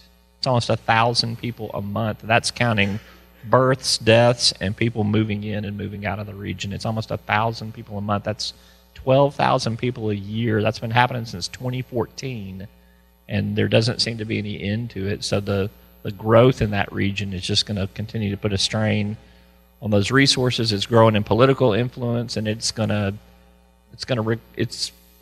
pull more of its weight than the first and the fourth district are because of the population growth and the attention to population there. Yeah, and right now they tend to be younger, but there will reach a point in a generation where that part of the state, I mean, really is going to get crunched on these issues very, very quickly. So I think, but I think right now, I think we've got a real crisis in rural Arkansas in a variety of ways, and I think this data really does highlight the most vulnerable population really being in the bullseye of a lot of that pressure. One question I have, and I am a psychologist, and so of course I gravitate towards some of these questions about self-perceptions of aging that Jay presented on, and the ways in which older adults perceive their aging process as being something that is more positive or more negative. And on the whole, those results seem to be generally quite positive. They were higher than the data suggested from a population in the 1970s, but then there were still some who had quite negative perceptions, some folks who didn't answer positively to any of the 5 questions. And so I was wondering from your perspectives as experts in aging about the ways in which aging is presented and perceived in your organizations and the ways that might affect the older adults who are involved in the community and referring to you in the organizations. Well, our CEO has written a book called Disrupt Aging, and the concept of you go to school, you work, and you retire is really an outdated concept, and we really need to stretch out those middle years. And she feels like, you go to the store to buy somebody a birthday card on their 50th birthday, and it's, we got some pretty funny cards in there, but it's a stereotype of aging, and we all do it. I've done it all my life. I've bought some pretty nasty cards and given them to people. But this concept that just because we turn 50 or 60 or 70 means, our life is over is just not true. And probably if you start asking some of your relatives or watching them or people you know or admire, you'll see that that's true. On the other hand, there is reality that as we age, the instances of things go pretty high up. Breast cancer goes way up with age.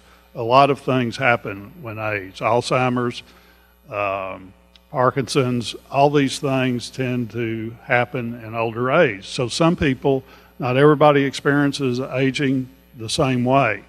And not everybody that's caring for somebody that has one of those chronic incurable conditions is going to experience life the same way. So fortunately, it's the minority of the aging population. 95% of older people in this country live in their own home. Less than 5% of people live in some type of institution. So overall, it's a pretty independent population. We can do more in this country to make it better for when college students get to be old, because we can have a better respect and attitude for aging. We can expect different things. We can equip people to age well now. So I think it will get better, but we all have our upper limits at some point. I'll just say two quick things. Honestly, our organization does not deal with health policy much in the Medicare space because most of that is handled at the congressional level. But I will say I think it's important that when we talk about aging, that we talk about everybody who is involved in the aging process and broadening the scope of aging with the family caregivers and having less restrictive means of care as appropriate where we can finance those things. But I think broadening the scope of aging and bringing in all of the impacts of the aging process for those who are in the family and other caregivers, I think is important as we talk about it. Separately, I would like to say, no matter what you think about the Affordable Care Act, I think one of the interesting things that it has done is to allow people to remove themselves from job lock as a result of health insurance. We've recognized that a lot of people are sticking with dead-end jobs at prior to retirement age at 65 just to hang on to that very costly insurance that they would otherwise have to pay for if they were to move out of that job. And I think there's a level of entrepreneurialism prior to age 65 that we're seeing that is in part a result of the availability of coverage through the Affordable Care Act and the health insurance marketplace, with the potential of some subsidization of that for those who are in pre-retirement, so that they can pursue things in an entrepreneurial way and have a better quality of life, even prior to what we've known as the typical retirement age. Yeah, and we certainly are seeing differences in what our senior citizens expect and want, but also in what their families' expectations and wants are. And they're helping to blow up some of those old stereotypes and cliches. Of course, we have cliches that come along as well. I know I saw the other day someone said that 90 is the new 70, and that's, or I think that's the right way. But we hear that at times. But the other thing I wanted to mention is I think that is partly generational. There is certainly for the baby boomer generation, as they start to age, we are seeing much more of a preference and identification of wanting to be in the home, to be in the community. We're seeing nursing home, even though our aging population is growing in Arkansas, our nursing home population is trending down. More and more people are choosing those community-based options, staying with family, staying at home, looking for alternatives to that. I think it's partly generational, partly a response to the what's available to individuals. But I think that's probably a good trend. Well, speaking to the psychology of it, I'll just tell a personal story. I had a great aunt that lived to be about 95 years old, and I remember sitting with her. I was in my 20s at the time. I wasn't far out of Hendrix College, as a matter of fact. And on her 93rd birthday, she looked at me and she said, "Roby, once you hit 90, it's just all downhill." Those are words that I have stuck with. Those have stuck with me for a few. There's less peer pressure.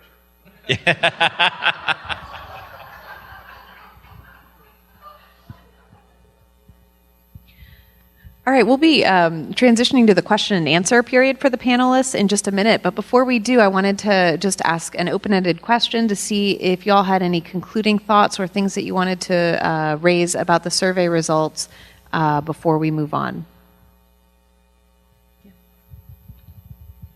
I have a follow-up from Herb's discussion on the drug question earlier. I think that in this question, I think there's a boogeyman. We want to make sure that we protect those who are on Medicare from additional cost exposure, particularly in the donut hole. It's been a discussion since well before the Affordable Care Act. And certainly was under discussion when Part D was passed. I think the important thing there is that when we require drug manufacturers to pay a higher share of the cost of medicines, that sounds like a good idea. It means like we're punishing those bad drug manufacturers, right? But those costs are going somewhere. They're not just absorbing those costs, they're passing them on to other individuals. Somebody's going to absorb those costs in the donut hole, whether it's the drug manufacturers, whether it's the federal government, whether it's the Part D plans. And I would urge that when we're considering these types of questions, drug manufacturers don't have a lot of scrutiny in terms of transparency. So where they put those funds and who gets squeezed on that is not something that is very open to the public. So I would urge that we think about having those costs covered by either the federal government or the Part D plans in some way that they're able to manage them and put them under a more transparent microscope to better understand where those costs are being shifted.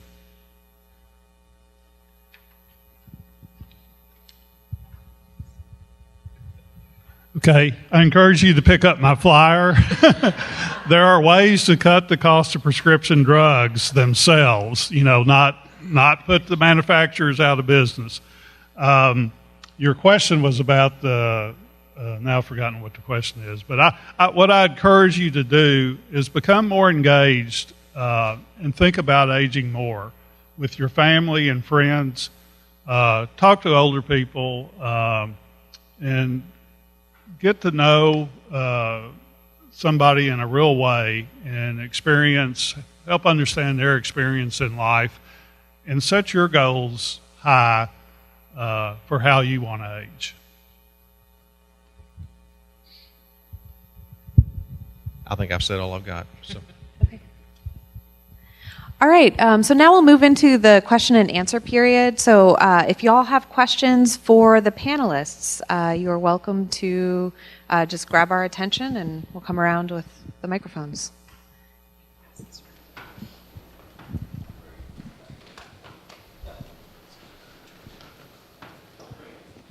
I apologize. In terms of the study, were there other controls for income or any differences relative to, I was thinking of income, and I think there was another one that seemed to be pertinent relative to educational level as well relative to the answering of the survey. Yeah, we didn't include those demographic questions. I think especially as it's, I think, of course, with income, asking folks income levels often produces some backlash. I mean, Roby would get even more nasty emails from folks if people get pretty sensitive on that.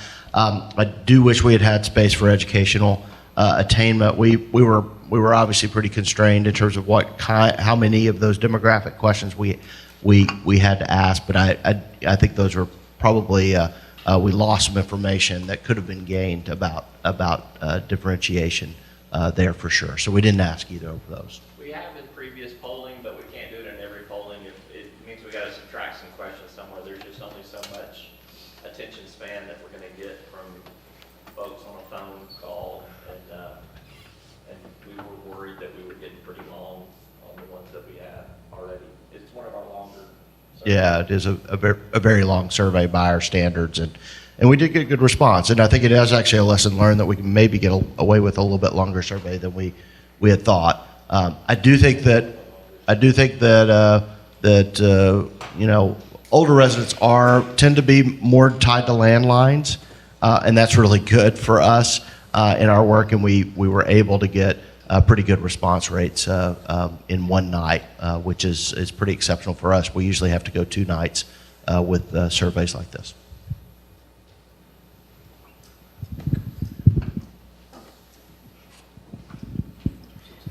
So you answered one of my questions. You did the survey by telephone, landline. Okay. The other question is, how did you select the people that you interviewed? It's a random sample from the voter file of the state of Arkansas. We pull a random sample. It's a statewide sample that we pull. So how it distributes is you got to look at it, the results in a statewide context. We did get enough granular detail to get some pretty good congressional level polling. I'm always a little skeptical. I probably should have prefaced the remarks with this. When you drill down into those demographics, I mean, look at direction of where some things went. Don't focus on the hard number on those, because the subsample that we would use for, say, African Americans or people in a particular congressional district are not really going to be super statistically sound, but it is going to be accurate. It's going to, if there was a big difference, that's what your takeaway needs to be, not that it was a 20-point difference. Does that make sense?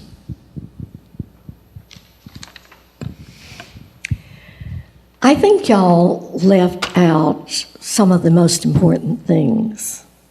Number 1, exercise.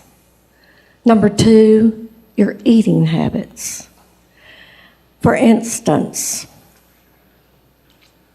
I think that something should be done. They used to call them food stamps. I don't know. Is it an EBT now or something like that? I really feel that something should be done concerning those, because if you have ever stood in line behind someone that gets their groceries like that, they tend to have a lot of sweets, a lot of pork, and all this, and this causes hypertension. It causes many diseases, arterial sclerosis.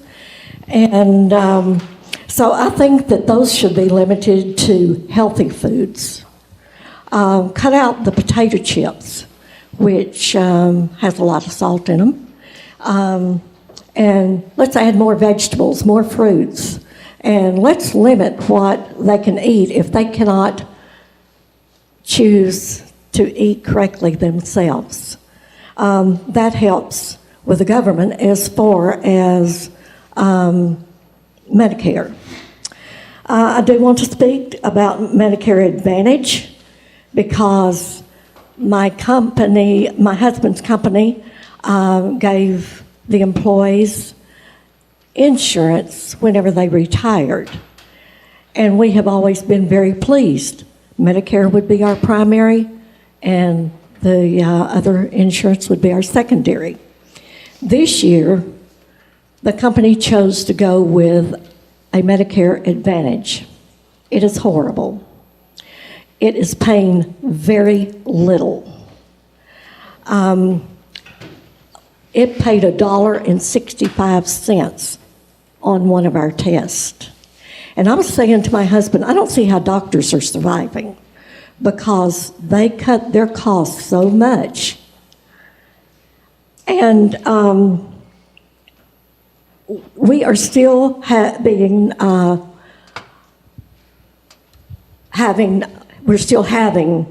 the money taken out of our Medicare payment for Medicare insurance, but Medicare is no longer the primary, and then the other is the secondary. It's a combination. And so therefore, they're paying very, very little. Another thing that I would like to address that I mentioned is exercise. Not only exercise, but socialization. If you've read anything about dementia and Alzheimer's, socialization really helps to prevent this. Also, exercise is very good. Now, here in Faulkner County, we have a very wonderful Faulkner County Senior Center. And we have a great exercise program there. Not only do we have a great exercise program, but we have a lot of socialization. And some students from UCA came and they were going to exercise with us. And they were just worn out. They said, we don't see how y'all do this, but it's keeping us young.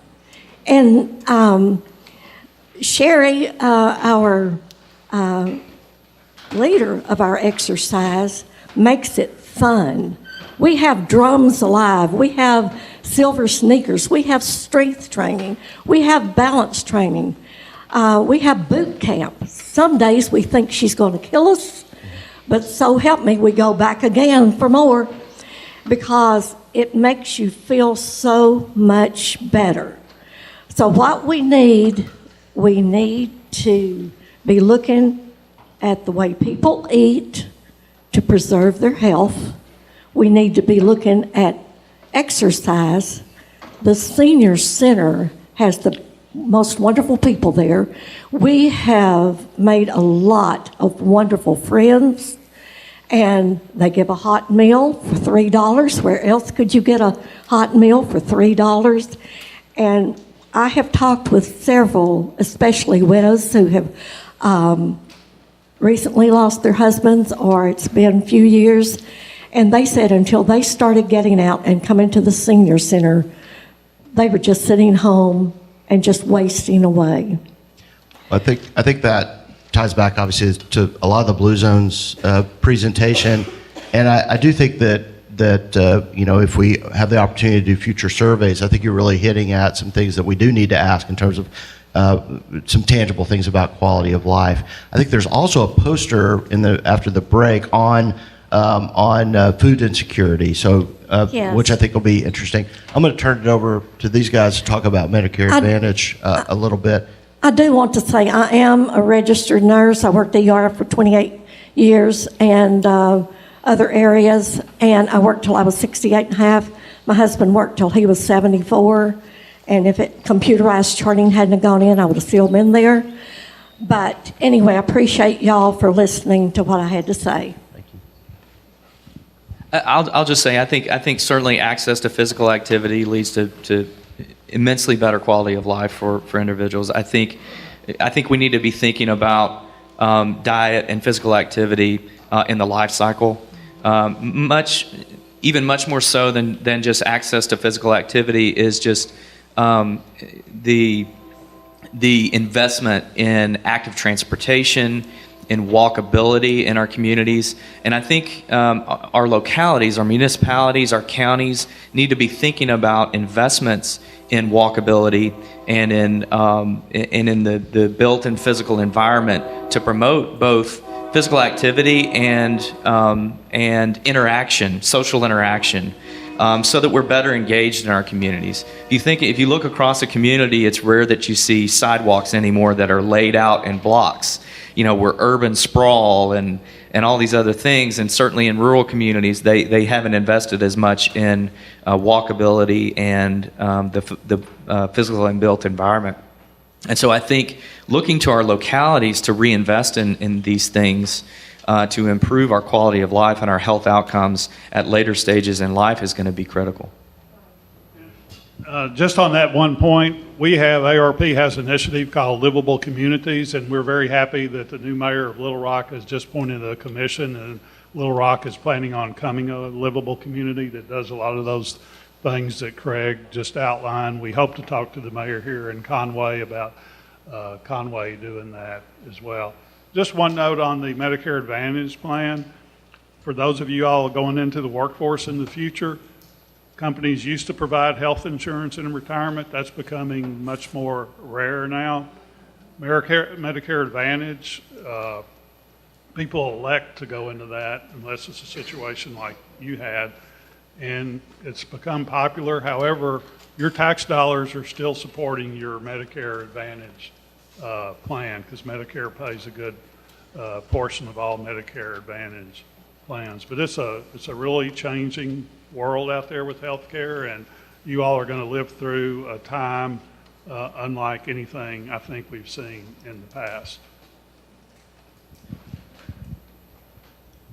I just want to mention that you mentioned the senior centers, and that is a great resource for our seniors in Arkansas to help them get exercise, but also, above all else, to get nutrition, because that is a place where they can get food.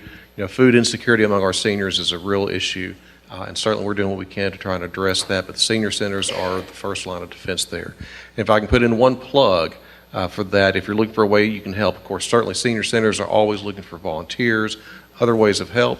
But also, when you're out driving on the interstate or on the roads, you see those Arkansas license plates that say, "In God We Trust," and have the state capitol dome on them. Very pretty license plates. Revenue from those directly support our senior centers. So certainly I encourage you to go out and get one of those license plates and help support our senior centers. One last thing on your thoughts about the SNAP program, which is the formerly called the food stamps. I would say that we look across the entire population and look at ways to reduce the intake of, particularly of sugar-sweetened beverages, which we know have absolutely no nutritional value, because it is an issue certainly within the SNAP program, but it is an issue across our entire population. 33% of Arkansans are obese. Adult Arkansans are obese. That's 750,000 people. So I think we need to look at ways for deterring the intake of particularly of sugar-sweetened beverages that have absolutely no nutritional value. I wanted to add just one final point. You raised a lot of really important issues related to adult development and aging. And in fact, in the psychology research, there's a lot of evidence to support this idea that exercise is essential for healthy and successful aging. And going beyond the kind of more obvious connections with physical or functional health, there's also evidence that if you assign people to engage in aerobic exercise that gets your heart beating, they experience change in something called a telomere that is a measure of biological aging. It's the end caps of chromosomes, and usually they shorten. And when older adults start exercising, they actually see the telomeres lengthen and growing to protect the DNA. There's also evidence that exercise not only influences physical health, but also memory. The area of the brain, the hippocampus, that is involved in memory actually grows in people who have been exercising for 6 months. So I think you're bringing up something that is really at the core of successful aging, and senior centers that support that and other programs that can really get people moving, I think, is essential for thinking about how we can support successful aging in our community. Can I offer a point of clarification on that? So Dr. Lisa Van, who's from the University of Central Arkansas Physical Therapy. So when we are talking about exercise, that is very different from physical activity. And I think in Arkansas, and not just Arkansas, but many places, people are very confused about those terms because we're using them interchangeably in the literature and also in public service announcements. So those are two very different things. So when we are talking about these biological benefits related to the telomeres, you have to at least be at a moderate level of exercise, or at least have at least 3 bouts of vigorous exercise during a week to get those benefits. So when we're talking about senior citizen centers and community exercise, we also have to think about the workforce of who is educating people. Because I think that's part of the reasons why Arkansans sometimes get disengaged or discouraged with activity. That's one of the things we found in our research when we were recently funded by PCORI and went throughout the state. And it's like we're doing these things and we see no benefits, but it's because you're not doing it at a threshold to get the benefits. So as we're having these conversations, I think sometimes we lean towards these individual failures of people aren't doing enough, but it's almost like we're all not doing enough, because people need education also.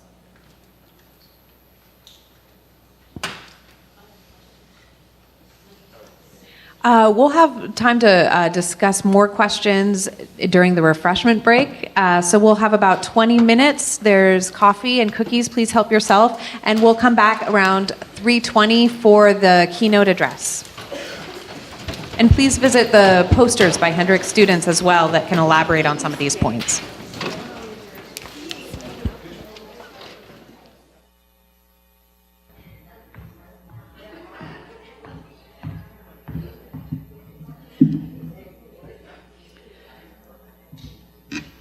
All right, everyone, welcome back. Thank you all for staying with us this long afternoon. But I'm very excited to announce our final keynote address by Dr. Robin McAtee.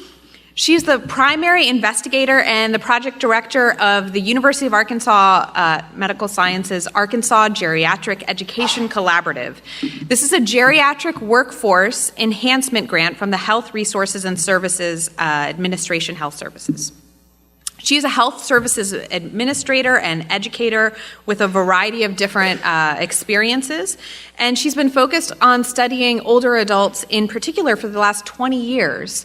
And that includes studying education for older adults at the professional and at the academic levels, as well as at the community and the population levels. So thinking about all of the different perspectives that one can take looking at the health and well-being of older adults. She has extensive expertise in community network and communicating lay and professional health education, collaboration developments, including our collaboration here.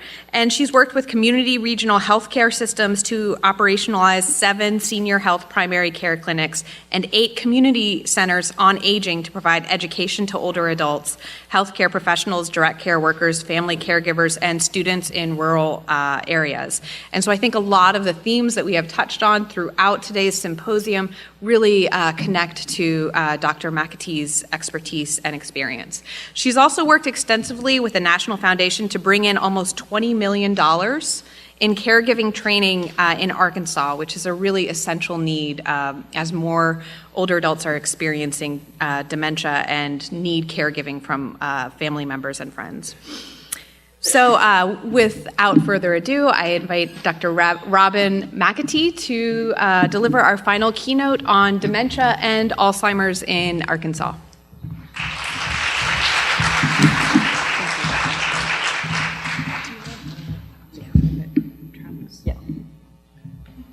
A traveling microphone.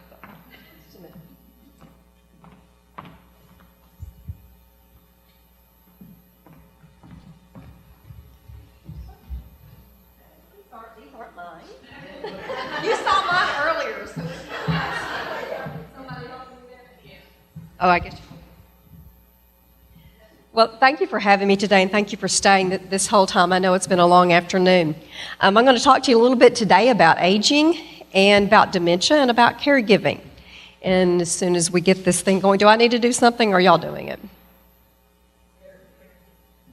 There we go. All right. Guess not. Maybe I go the other direction. There's the down arrow. Thank you. Forward just says up to me. But anyway. We've talked a lot about aging this afternoon. I'm not going to belabor these statistics, but just suffice it to say Arkansas is one of the highest states in the nation as far as older adults. We do have 16.6% of Arkansans are over the age of 65, and the U.S. average is only 15.6%. That doesn't sound like a huge percentage difference, but it really is. And we're projected to have that number increase. I don't know where it says to 56%, and that's not right. I don't know where that came from. Anyway. And then we talked about a lot of some of the social determinants of health, even though we didn't mention that term, but I know a lot of you know about social determinants of health, but one of them is about the poverty level, which we did talk about, and is very rampant in our older adult population. Now a little bit about normal aging before we get into what I really like to talk about, which is dementia. But normal aging is we do sometimes, and I say we because I think I'm getting a little bit older too, we may experience a little slower recall, but we only forget parts of what has happened or is going on. And that may be that it's just kind of hard to find in that file cabinet, because sometimes our file cabinets get really full by the time we get old. I think I'm blaming it on that anyway. But we can also still learn. We have the capacity to learn, and we remain able to follow directions and instructions. So there's some normal things about aging that just happen, but basically we can still learn and we can still grow. And we talked about some of those things this afternoon that help us do that. Now, dementia. Some people may get a little bit confused about dementia and about Alzheimer's, and what's the difference?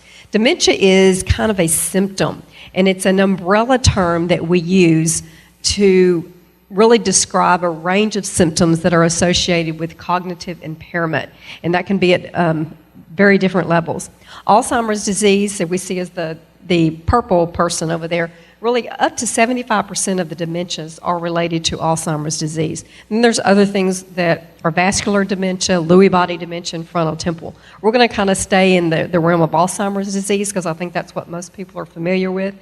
The other ones have similar symptoms. They all have a little different. I know with vascular or with Lewy body, you sometimes get a lot more behavioral problems, but they pretty much stick to the same thing.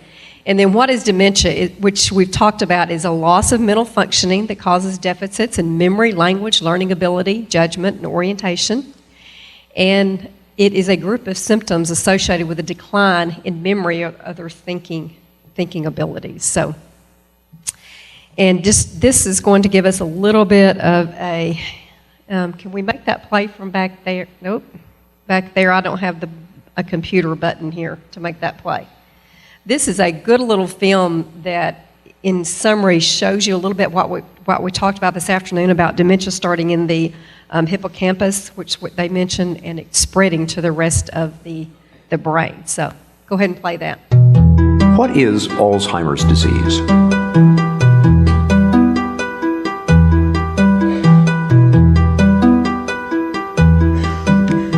Alzheimer's is a slow, fatal disease of the brain affecting 1 in 10 people over the age of 65. No one is immune. The disease comes on gradually as 2 abnormal protein fragments called plaques and tangles accumulate in the brain and kill brain cells. They start here in the hippocampus, the part of the brain where memories are first formed. Over many years' time, the plaques and tangles slowly destroy the hippocampus, and it becomes harder and harder to form new memories. Simple recollections from a few hours or days ago that the rest of us might take for granted are just not there. After that, more plaques and tangles spread into different regions of the brain, killing cells and compromising function wherever they go. This spreading around is what causes the different stages of Alzheimer's. From the hippocampus, the disease spreads here to the region of the brain where language is processed. When that happens, it gets tougher and tougher to find the right word. Next, the disease creeps toward the front of the brain, where logical thought takes place. Very gradually, a person begins to lose the ability to solve problems, grasp concepts, and make plans. Next, the plaques and tangles invade the part of the brain where emotions are regulated. When this happens, the patient gradually loses control over moods and feelings.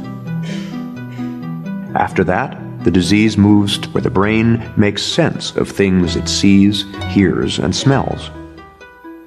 In this stage, Alzheimer's wreaks havoc on a person's senses and can spark hallucinations.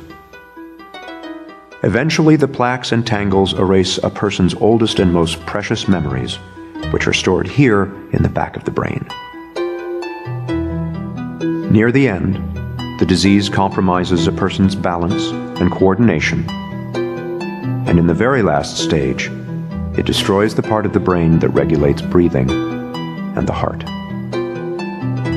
The progression from mild forgetting to death is slow and steady, and takes place over an average of 8 to 10 years. It is relentless and, for now, incurable. Helping your family, friends, and neighbors to better understand Alzheimer's will reduce stigma, improve care, and even help the fight for a cure. Okay.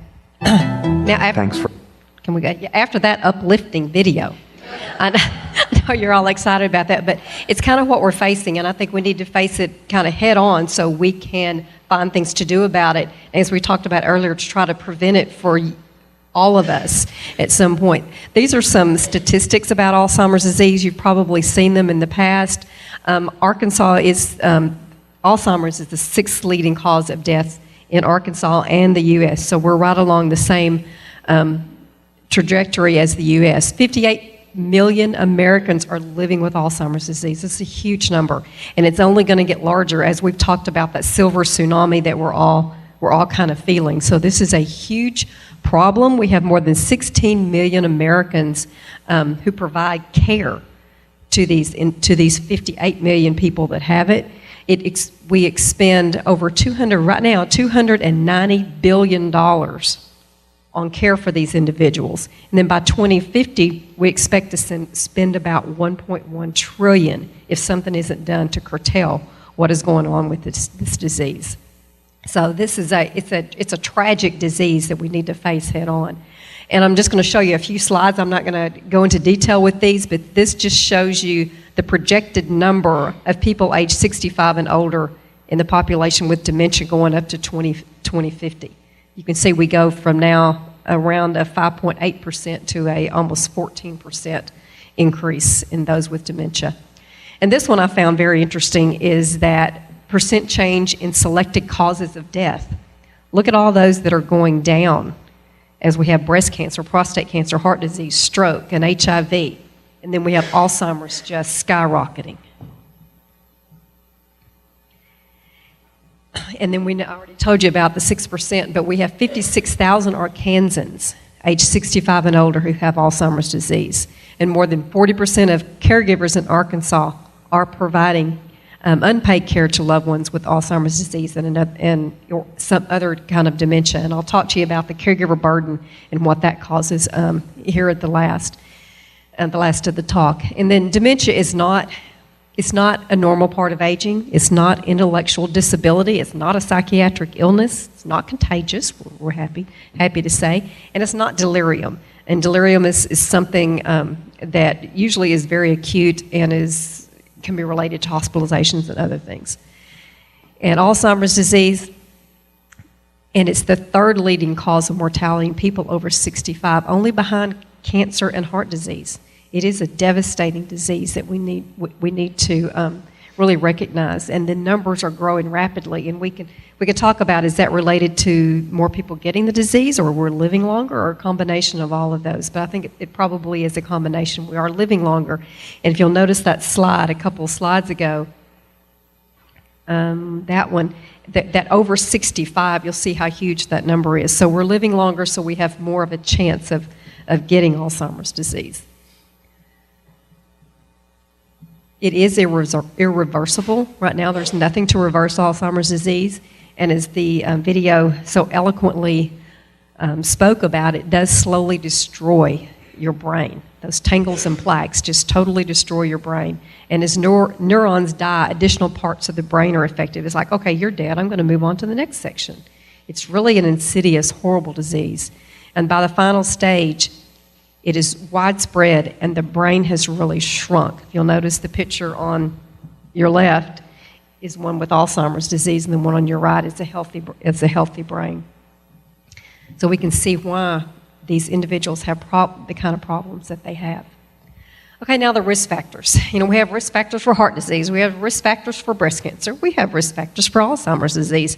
Increased age. I showed you that above 85. It's like a 50% possibility of having Alzheimer's disease if you reach the age of 85. And chances double every 5 years after age 65. And in rare cases, it does occur early in 30 to 50-year-olds, but that is, thankfully, very, very rare. Heredity risk is slightly higher if a first-degree relative has AD. There is they call ApoE4, I believe, which is a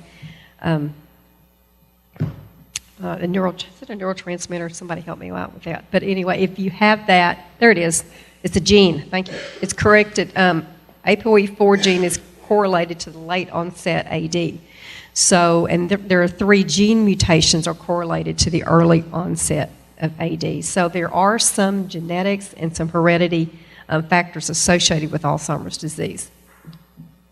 Then there are these modifiable risk factors that we have talked about some today, such as high blood pressure, the lack of exercise. It has been shown time and time again, just like the conversation we were having earlier about the lack of exercise or exercise helping. You keep your brain active, you keep your body active. It's been shown to, those who do that have a less likelihood of having Alzheimer's disease.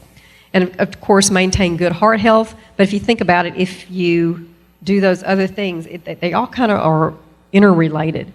And then we've all heard about the head injury things with boxing, with wrestling, with football, with the traumatic brain injury type things. When you bang up the brain, you get the tangles and you get the plaques and you get dementia. And of course, stay socially active and avoid those things that we should be avoiding anyway, like tobacco and excessive alcohol. And this is just a very cursory review of the stages. The first stage is mild Alzheimer's disease, and you might start noticing some changes with a loved one with this, but you might not be quite sure because sometimes you forget where your keys are too. So you're kind of, And then you got the second stage and the third stage, which is the severe and late. Early stage characteristics, someone may have problems coming up with the right word or name. And when you're introduced to new people, you may or may not remember who they are.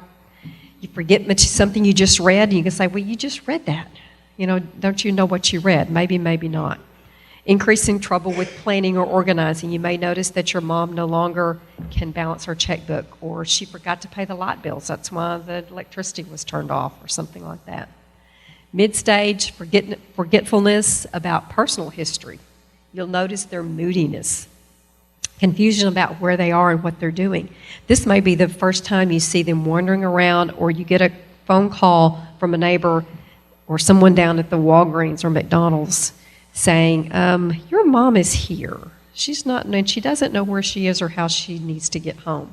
So this is kind of when you start noticing those kind of things. And finally, the last stage is when you can't leave them at home anymore. They wander out into the woods and they don't know where they are. They do need round-the-clock assistance. And they experience changes in the physical abilities to walk, sit. They don't remember to swallow sometimes. They don't remember to eat. They don't know if they've eaten or not. They don't remember those things. And they start mismatching clothes. They don't know how to get dressed. Actually, they start mismatching in the second stage. But here they don't remember that they are dressed or that they need to be dressed. So. And they become vulnerable to infections, especially pneumonia. They're not getting around like they used to. They may not remember how to walk. They forget the basic things, so they become much more vulnerable to the diseases. And then we've talked about nutrition, physical activity, and brain activity over and over again of how potential things, about the only thing right now that we know that may delay onset or potentially prevent Alzheimer's disease. And then we can kind of go into things for interventions for those who have Alzheimer's disease. How do you make their day better? How do you interact with them to make it not so bad for them and for the day to be okay? Because if you try to sit there and correct their behavior or try to talk to them like they don't have it, you're probably going to have an argument and you're probably going to have some issues. So some things that we've learned that really help is you can reminisce. That back part of the brain that has those old memories, that's one of the last things to go, one of the later things to go. So sometimes you can talk about those things. You can provide comfort items. If they know how to sing, if they know how to play a piano, they probably still know how to play that piano, and they can probably still sing the words to Amazing Grace because that's back there somewhere else. It's not up there in that recent memory. Music is a wonderful way to communicate with them. Remain calm. Of all else, remain calm and reassure them. Don't raise your voice. Don't scold. Don't reprimand them. Don't tell them, don't you remember that? I just told you that. Or you just told me that 5 minutes ago. Let them tell you again. One thing I found real helpful is to redirect them, like you do sometimes, and I hate to say this, but like a toddler. You know, if you want them to quit doing what they're doing, if they're doing something repetitive or something, redirect them, have them do something else. But don't get angry with them. And of course, remove others that may be in harm's way or those who don't understand what's going on with that individual. And then one of the things that when I was introduced was about caregiving. I do have a very soft heart for caregiving and have written quite a few grants to bring in some caregiving dollars to the state. And we have done, I think, a really good job of training some paid caregivers and informal, what we call unpaid caregivers. Your unpaid caregivers are your friends and your families. There's those volunteers at the church, support groups, just the next door neighbor. So we've done a lot of what we call family caregiver workshop classes that are specializing in dementia that just go through some of these routine behavioral interventions and to help them know how to be kind and be courteous and to know what to do about these behaviors and how to help that individual. And then we've done a lot of work with paid caregivers. It is a requirement in the state of Arkansas to have at least 15 hours of dementia care training for all certified nursing assistants that go through the Office of Long-Term Care and are certified. We've provided 16 hours, and then we do a lot of continuing education for those individuals, especially around dementia. We've also taken up the mantra of training a lot of over 1,000 first responders in dementia care. So we're real proud of that as well. Because if you think about a lot of first responders, and that includes not only your EMTs and paramedics, but also your policemen, your state police, your local police, and your firefighters. A lot of those are young people, and they may or may not have experienced anyone that has had dementia. So we've done, I think, a pretty good job of educating that group. Then about 16 million adult family caregivers care for someone who has dementia or other dementias. And on an average, if you think about what a caregiver does in a day, and how many of y'all have ever been a caregiver? How many of you are current caregivers? Okay, those of you who didn't raise your hand, you probably will be a caregiver at some point in your life. You have parents, you have grandparents, you have a neighbor. You may pick up a neighbor's medication, take a neighbor to the hospital, take them to church. In some form or fashion, you're probably a caregiver, and that's what we need. You may mow the neighbor's lawn. Something as simple as that can be helping that individual with some chores that they can no longer do. So you are providing some sort of care for that patient or for that individual. And we think about it, at a caregiver, 13 days a month they spend on personal, and 13 days, and think about it, there's not a whole lot left. That's getting close to half on some of these, on personal tasks for that individual, which is shopping, food prep, housekeeping, transportation, giving meds, doing laundry, helping them with their basic activities of daily living. They spend 6 days a month on feeding, dressing, grooming, walking, bathing, and then 13 hours a month on figuring out what they're doing. And that's hard. If you've ever cared for someone, how do you get all of their doctor's appointments in? How do you figure out how to maybe get Meals on Wheels? They make those things sound easy. It's not easy if you've ever tried to do it. It's actually can be pretty difficult financial matters. We had a panel up here discussing Medicare. I cringe when I think of my mother doing her own Medicare stuff. My sister and I do it, and it's not easy. I mean, just keeping up with all that and keeping up with Medicare Part D, it can be quite challenging. So, and those are kind of some of the intangible tasks. And some of the tangible tasks, of course, is household care, checking vital signs, and assisting with the normal activities of daily living that someone has to have. And in Arkansas, I just threw this up here because Arkansas, number of caregivers in the thousands is 177,000 caregivers in Arkansas. That's a lot of caregivers in Arkansas when you think about the population of being, right at 3 million. And caregivers, this is proportion of caregivers of people with Alzheimer's or other dementia versus those with other illnesses, such as congestive heart failure or cancer or something like that. If you look at that, then in all categories, they get more care if they have Alzheimer's disease. They just need more care. That's the purple line there. And then this one is work-related changes. You think about caregivers and the burden that caregivers have. A lot of your caregivers, of course, are still working age. It affects your work. It affects your job. And if you think of the ones with Alzheimer's disease, again, are in the purple, and then the caregivers of other people are in the green. And in most every category, they are above. I think there's only one there that you're kind of even with receiving a warning about performance or attendance. This is serious stuff when you have to be absent from your work. And you'll see that went from full-time to part-time. There's, almost 20% of people had to have a change in their job status because of their caregiving responsibilities.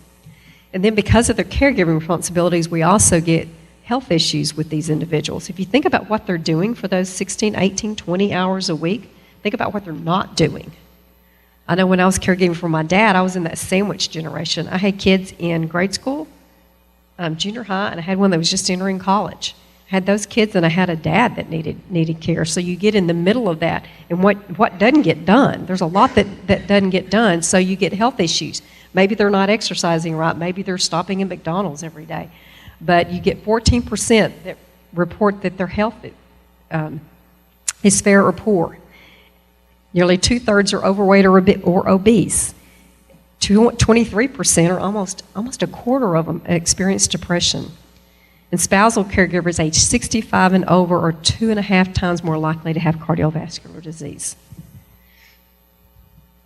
So we get stress and we get burnout. Frequently, you will see the caregiver of someone with dementia die before the individual with dementia. It happens all the time. And then they get depressed because they feel guilty because they don't provide the care that they think they need to provide. So they get burnout. They don't sleep as well. They're afraid that their loved one may get up and start wandering around or wander out in the street. And their caregiver, their loved one, usually they don't sleep well either. So they get weight loss or gain. They have headaches, stomach cramps, fatigue. They have more infections because their immune systems go down, etc. So what we do advocate, and I'm sorry Herb Sanderson had to leave, but one of the main emphasis that actually AARP had last year was on, they had a lot of what they call careversations, which was real good, but they talked about how you care for the caregivers. So caring for caregivers is essential. Ask for help and accept the offer. We need to talk them into asking for the assistance and actually taking it to get the respite care that they need. Respite is essential. They've got to get away for a weekend, for a day, for an afternoon. They need to go get their hair fixed. They just need to get out of that house. They need to talk to someone who doesn't have dementia. It's essential for the caregiver to remain the caregiver, because if they don't care themselves, they're not going to be the caregiver, and that person's going to end up in a facility or something. So they need to exercise. They can join a support group. Make sure they have those legal documents in place that we talked about this afternoon that we weren't quite so sure. Maybe they had them, maybe they didn't. But they need to have those in place if they can, and they need to write down their questions and talk to the physician and the nurse and those other professional caregivers when they have the chance. And then just briefly, also kind of if you listen to my bio, someone talked about, I was a health administrator for a while. It's hard for me now to talk about the cost. And we talked about that a little bit today, but if you'll look at this average annual per person payments for health care and long-term care services to Medicare beneficiaries over the age of 65 related to those with dementia and those without dementia, they don't even compare, $48,000 to $13,000. It's a huge discrepancy there. So it is a very, very costly disease. Hospital stays, of course, that was all calculated within that. But again, the purple line is those with Alzheimer's disease. You'll notice all of those chronic conditions, more hospital days if they have dementia. And you can imagine trying to put that individual in a strange setting with strange people, and it's going to take longer to make them better so they can actually go home. I've already mentioned the training that the Arkansas Geriatric Education Center does. We have the Family Caregiver Workshops to mention. I'm sure we have some brochures in your bags if you got those earlier. And we do some, what we consider pretty good training on Alzheimer's experience. Is take a walk in their shoes. It lets individuals experience what it's actually like to have Alzheimer's disease just a little bit. It employs some sympathetic or empathetic mechanisms where you can actually feel and see, hear or not hear, what a person with Alzheimer's disease experiences. It really helps when you step in their shoes to know what they're feeling like. So we do this a lot and get really good reviews on this. We did a lot of different venues. It's really good at assisted living facilities, at churches who may have respite programs. We've even done it at the state legislature. So we've done it at all sorts of venues, and it's very well received. And now I would love to end on a happier note about what is happening with medications with Alzheimer's disease. They are looking at ways to slow or stop the progression of the disease. They're looking at biomarker tests that could indicate which individuals would benefit from treating the disease. However, this last statistic I find extremely disturbing is as cancer drugs are going through clinical trials, they have actually reached, this is great news, they've reached a 20% success rate. But the search for a drug to treat dementia has been one of modern medicine's greatest frustrations, because when you look at those trials, they have had a 99.6% failure rate. And to bring that fact home, just recently on March 20th this year, we looked at, I don't know if anybody of you noticed on that particular day, if you looked at the stock market on the 21st, the stock market dropped several hundred points, and a lot of it was in relation to Biogen's stock that day. Biogen is one of those big drug manufacturers that we talked about earlier, and it was looking at a drug that was aimed at slowing the progression of the disease by targeting brain-destroying protein fragments known as beta amyloid. It's part of those plaques and tangles that we've been talking about. And it was stopped in the late stage 3 trials. I mean, it had gone through stage 1 and stage 2. It was stopped in stage 3 because they didn't see any difference in those who were receiving placebos and those who were receiving the drugs. No difference. So it was stopped. And then their stock actually dropped that day from $320 on March 20th to $235 on the 21st when that news came out and they stopped the drug. It dropped almost 30%. So it's a horrible disease, and we're not going very fast anywhere with the medications. We still have a lot going on there. They're not giving up. Biogen is one of the lead drug companies in the U.S. that are working on that. So we hope that they will keep on working with that. So anyway, there are other things that are going on. Researchers in India have found major brain antioxidants levels are lower in AD patients compared to normal brains. So can we give them a supplement for that? We're talking about, they've looked at a link of neuropsychiatric conditions as early warning signs, and they're talking about things, so not depression, but they are looking at things like schizophrenia and bipolar and things like that those people who have that to have a tendency to have Alzheimer's disease. And they're examining accumulation of the tau protein into neurofibrillary tangles in the brainstem where AD is thought to start, which we've talked about a little too. And in Pittsburgh, they have found that, I kind of like this one, the aortic stiffness measured by pulse wave velocity, speed at which blood pressure really pulses through the arteries is associated with the development of dementia. Where you have high readings, you're 60% more likely to develop dementia. This goes back to what we talked about diet and exercise and things. This is something in that arterial stiffness. We can use antihypertensive medications to also address that. So, we're looking at stuff. You've got researchers out there that are actively looking at it. So, I think my time is up. So I'm not going to go into Dementia Friendly America stuff, but there are things that we're looking at to make communities. We talked about walkable communities. We also need to be educating people and being more aware of those with dementia and how to interact with people with dementia and make the environments more friendly where they're concerned. And I'll end with a quote, and I'll answer questions if we have time. Yes, ma'am. It's my understanding that people with Down syndrome, when they're born, their brains actually look more like an Alzheimer's, and they're at much higher risk to develop it. Is that correct? Yes. You will find if they get up, if an individual with Downs live way up in their 30s, they almost always get Alzheimer's disease. Yes, they do. Unfortunate as that is. I'm sorry to end on such a bleak note today. Yes, ma'am. Thank you so much, Dr.